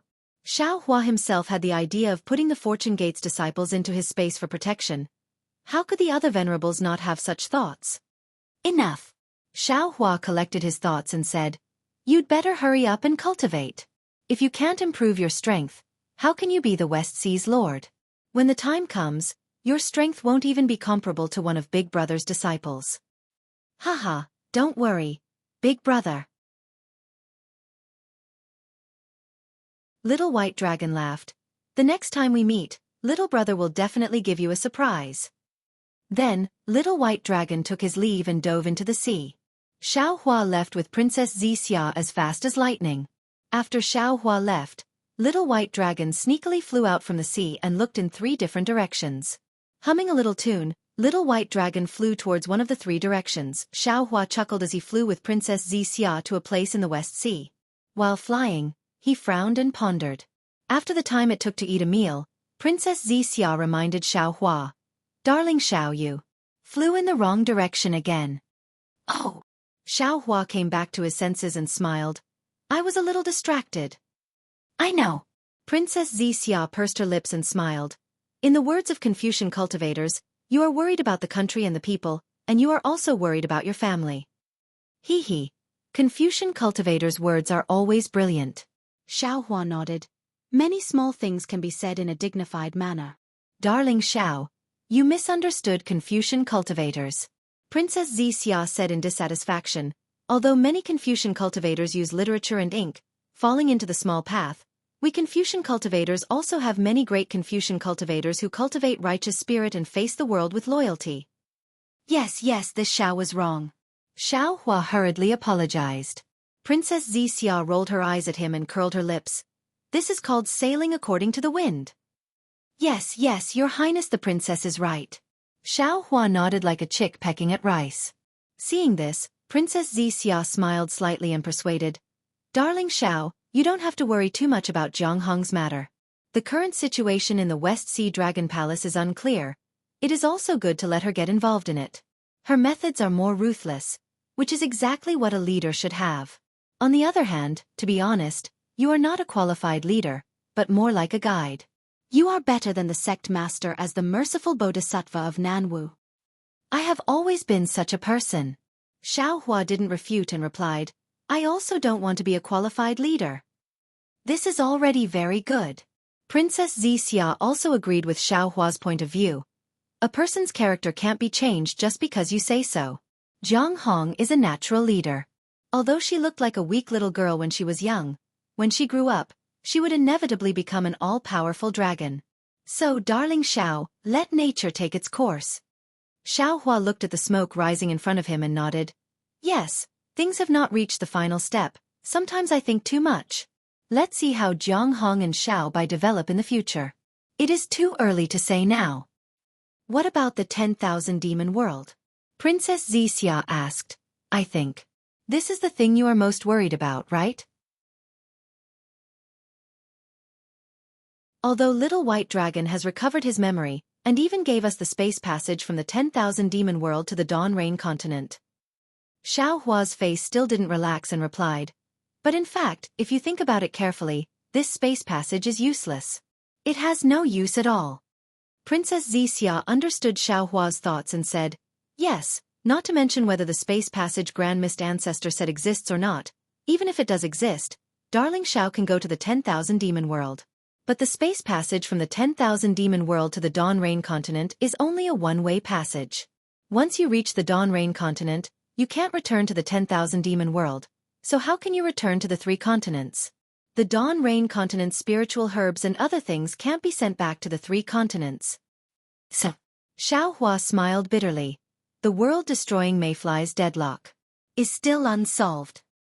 However, at this time, I have a glimmer of hope. Princess Xianxia said solemnly, I really hope that Grand Mist Ancestor's words are true. At least with this space passage, Darling Xiao and His Majesty, or the other sovereigns, may be able to save the world. Yes. If this space passage really exists, even if it is like ants moving house, I will bring as many creatures as possible to the 10,000 demon world. But when he said this, Xiao Hua's expression suddenly stiffened, as if he thought of something. Princess Xianxia also woke up. The two of them looked at each other and said in unison, the world-destroying mayfly won't go to the 10,000 demon world through this space passage, right? Then Xiao Hua said helplessly, if the world-destroying mayfly attacks the 10,000 demon world and the 3 continents at the same time, then even if there is a space passage, it will be useless. But if because we enter the 10,000 demon world, the world-destroying mayfly is also attracted to the 10,000 demon world, then it will be a big mistake.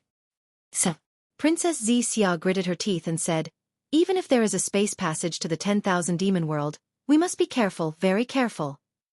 As she spoke, Princess Xianxia looked ahead and pointed with her finger.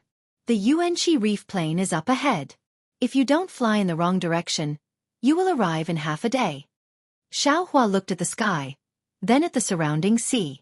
He really couldn't understand how Princess Xianxia could tell. Sure enough, in less than an hour, Xiao Hua saw Fortune Gate's disciples patrolling the area in front of them with his divine sense. When the Fortune Gate's disciples heard that the sect master had returned, they were overjoyed. They either went to welcome him or returned to report the news. When Xiao Hua arrived at the first Dawn Reef with the patrolling Fortune Gate's disciples, half a day had passed. The first Dawn Reef lived up to its name. It was a large island formed by reefs exposed above the sea's surface. This island was more than 10 times bigger than usual, and it looked like a plane. Xiao Hua's divine sense swept over the reef, and he saw rugged mountains and lush trees on the reef. Everything that should be found on land was here, but of different species. Moreover, as the sea breeze whistled, the heaven and earth origin energy within tens of thousands of li rushed towards the reef. It was actually a paradise. Looking at the primitive reef plains, the Fortune Gate's Fortune Dao Palace, Herb Garden, Alchemy Room, and other buildings had all been completed. At first glance, there wasn't much difference from before. Even the capital star array that protected the reef plains was the capital star array that Xiao Hua was familiar with. If it weren't for the salty sea breeze and the lack of the Soaring Dragon Mountain Range's lofty peaks, Xiao Hua would have thought that he had returned to the Soaring Dragon Mountain Range. Welcome back to the Fortune Gate's Palace, Sect Master. Without waiting for Xiao Hua to withdraw his divine sense, Celestial Being flew out from the capital star formation on a cloud, followed by Lu Yi, Wang Yifei, and the other disciples. Before Xiao Hua left the Soaring Dragon Mountain Range, he had entrusted the Fortune Gate's disciples to Celestial Being and Taoist Yun. Later, Taoist Yun had followed Lu Yi to the West Sea, leaving Celestial Being behind. Later, Taoist Yun had met Xiao Hua at the West Sea Dragon Palace, leaving Lu Yi and the other disciples behind to accompany Xiao Hua to the Dragon Island. Later, Xiao Hua had gone to the Thunder Monastery, and Taoist Yun had stayed in Xiao Hua's space to comprehend the information he had obtained in the True Dragon Palace. At this time, Celestial Being had followed Wang Yifei and the other disciples to the first Dusk Reef Plain. Thank you for your trouble, fellow Taoist. Xiao Hua bowed. You're welcome. Although Celestial Being had lost his humanity, he still returned the greeting. I am the sect master after all. It is my duty to do something for the Fortune Gate. Fellow Taoist, please enter the new Fortune Gate Palace. All right. Xiaohua nodded and said to Lu Yi and the other disciples, Master will report to you after entering the Fortune Gate Palace. Yes, Sect Master. The group of disciples answered in unison. Xiaohua led the group of disciples into the Fortune Gate Palace. Princess Xia naturally followed by Anne and the others, not wanting to pry into the Fortune Gate's affairs. Standing on top of the Fortune Gate Palace, Xiaohua looked at the prepared jade chair and smiled faintly. With a wave of his hand, he took out the Fortune Throne. The dark golden throne landed on the Fortune Gate Palace's high platform. Boom! A thunderous rumble resounded as a seven-colored ray of light shot out from the throne. The ray of light shot out from the top of the Fortune Gate Palace and pierced into the blue dome of heaven. Along with this ray of light, a domineering aura that could pierce through the heavens was emitted from the throne, enveloping everything within 1,000 zhang radius. This was originally an overseas phenomenon that could easily change. Now, it was even more turbulent. The tearing dark clouds were like galloping horses, like a horned dragon, and also like a myriad of beasts worshipping them as they danced in the sky. Looking at the Fortune Dao Palace's seat of honor, where the Grand Mist throne was, the void was collapsing as countless amounts of heaven and earth origin energy rushed in. Countless illusions were annihilated as the 5 elements origin beasts flew around the throne in a frenzy. Witnessing the phenomenon of the throne and its domineering aura, all the Fortune Gate's disciples were dumbfounded. In a flash, everyone came back to their senses. With Lu Yi in the lead, the group of disciples prostrated on the ground and respectfully said, We greet Sect Master. May Sect Master rule the world and live a long and boundless life. Xiaohua frowned slightly and raised his hand, wanting to say something. However, when he saw the excitement in the disciples' eyes, he knew that they had seen the future they wanted to see. He smiled faintly and landed on the Fortune Gate Palace's throne. Then, he slapped the throne with both hands. Shwa shwa. The 5 elements origin beasts danced to the sides, and another 8 thrones appeared. Just as the 8 thrones appeared, they rapidly condensed into 9 identical fortune thrones that were placed side by side on the Fortune Gate Palace's high platform. Ha! The celestial being roared with laughter. He looked around and picked a throne to sit on while Xiaohua slapped the top of his head. Boom! A pillar of lightning shot up into the sky and merged with the 7-colored ray of light. The originally turbulent blue dome of heaven immediately calmed down. Even the sea within 1,000 li of the pillar of lightning's descent was calm and tranquil. Stand up. Xiaohua raised his hand and waved, and all the disciples stood up. Sect Master. Lu Yi chuckled and asked, What is that thing you're sitting on? Why does it have a natural domineering aura that makes others submit? Disciple heard Jiang Hong talk about the dragon throne of the Dragon Palace of the 4 Seas. Could it be that this throne is comparable to the dragon throne of the Dragon Palace of the 4 Seas? Xiaohua nodded and said, This is the primordial chaos throne that I obtained when I participated in the Jade Lake gathering at the Lingyun Side Hall. It is said that it belonged to the ancient Dao Gate and was suppressed under the Jade Lake by the Eastern Sea Empress.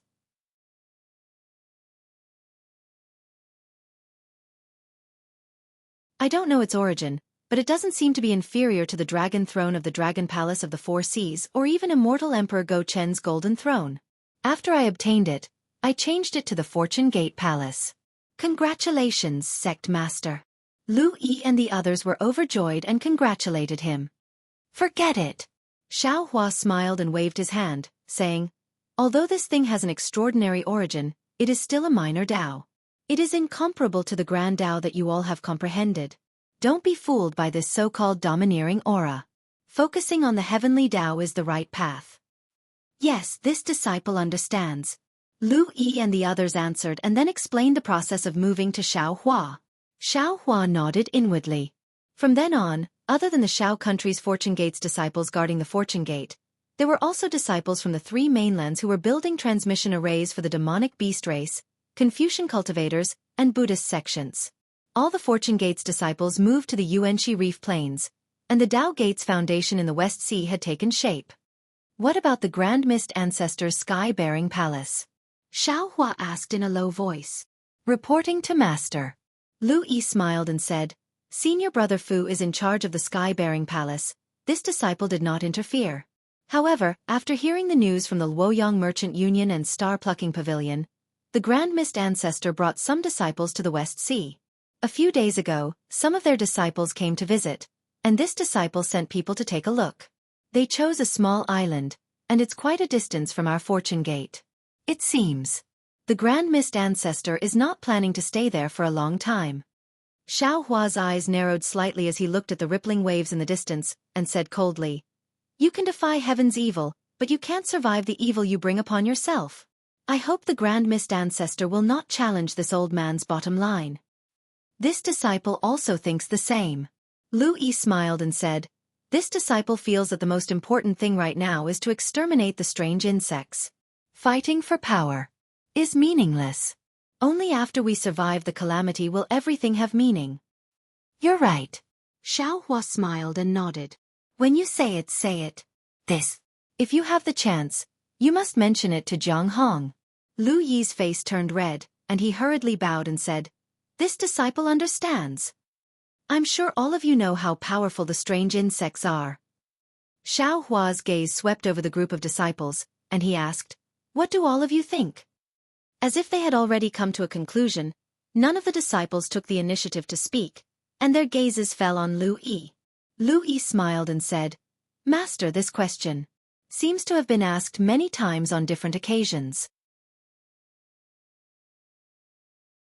In the ruins, during the war against the devil race, in the desolate mainland, before the calamity, in the soaring Dragon Mountain Range's Fortune Dao Palace, when the Confucian cultivators were pressuring you. You've asked about all of them.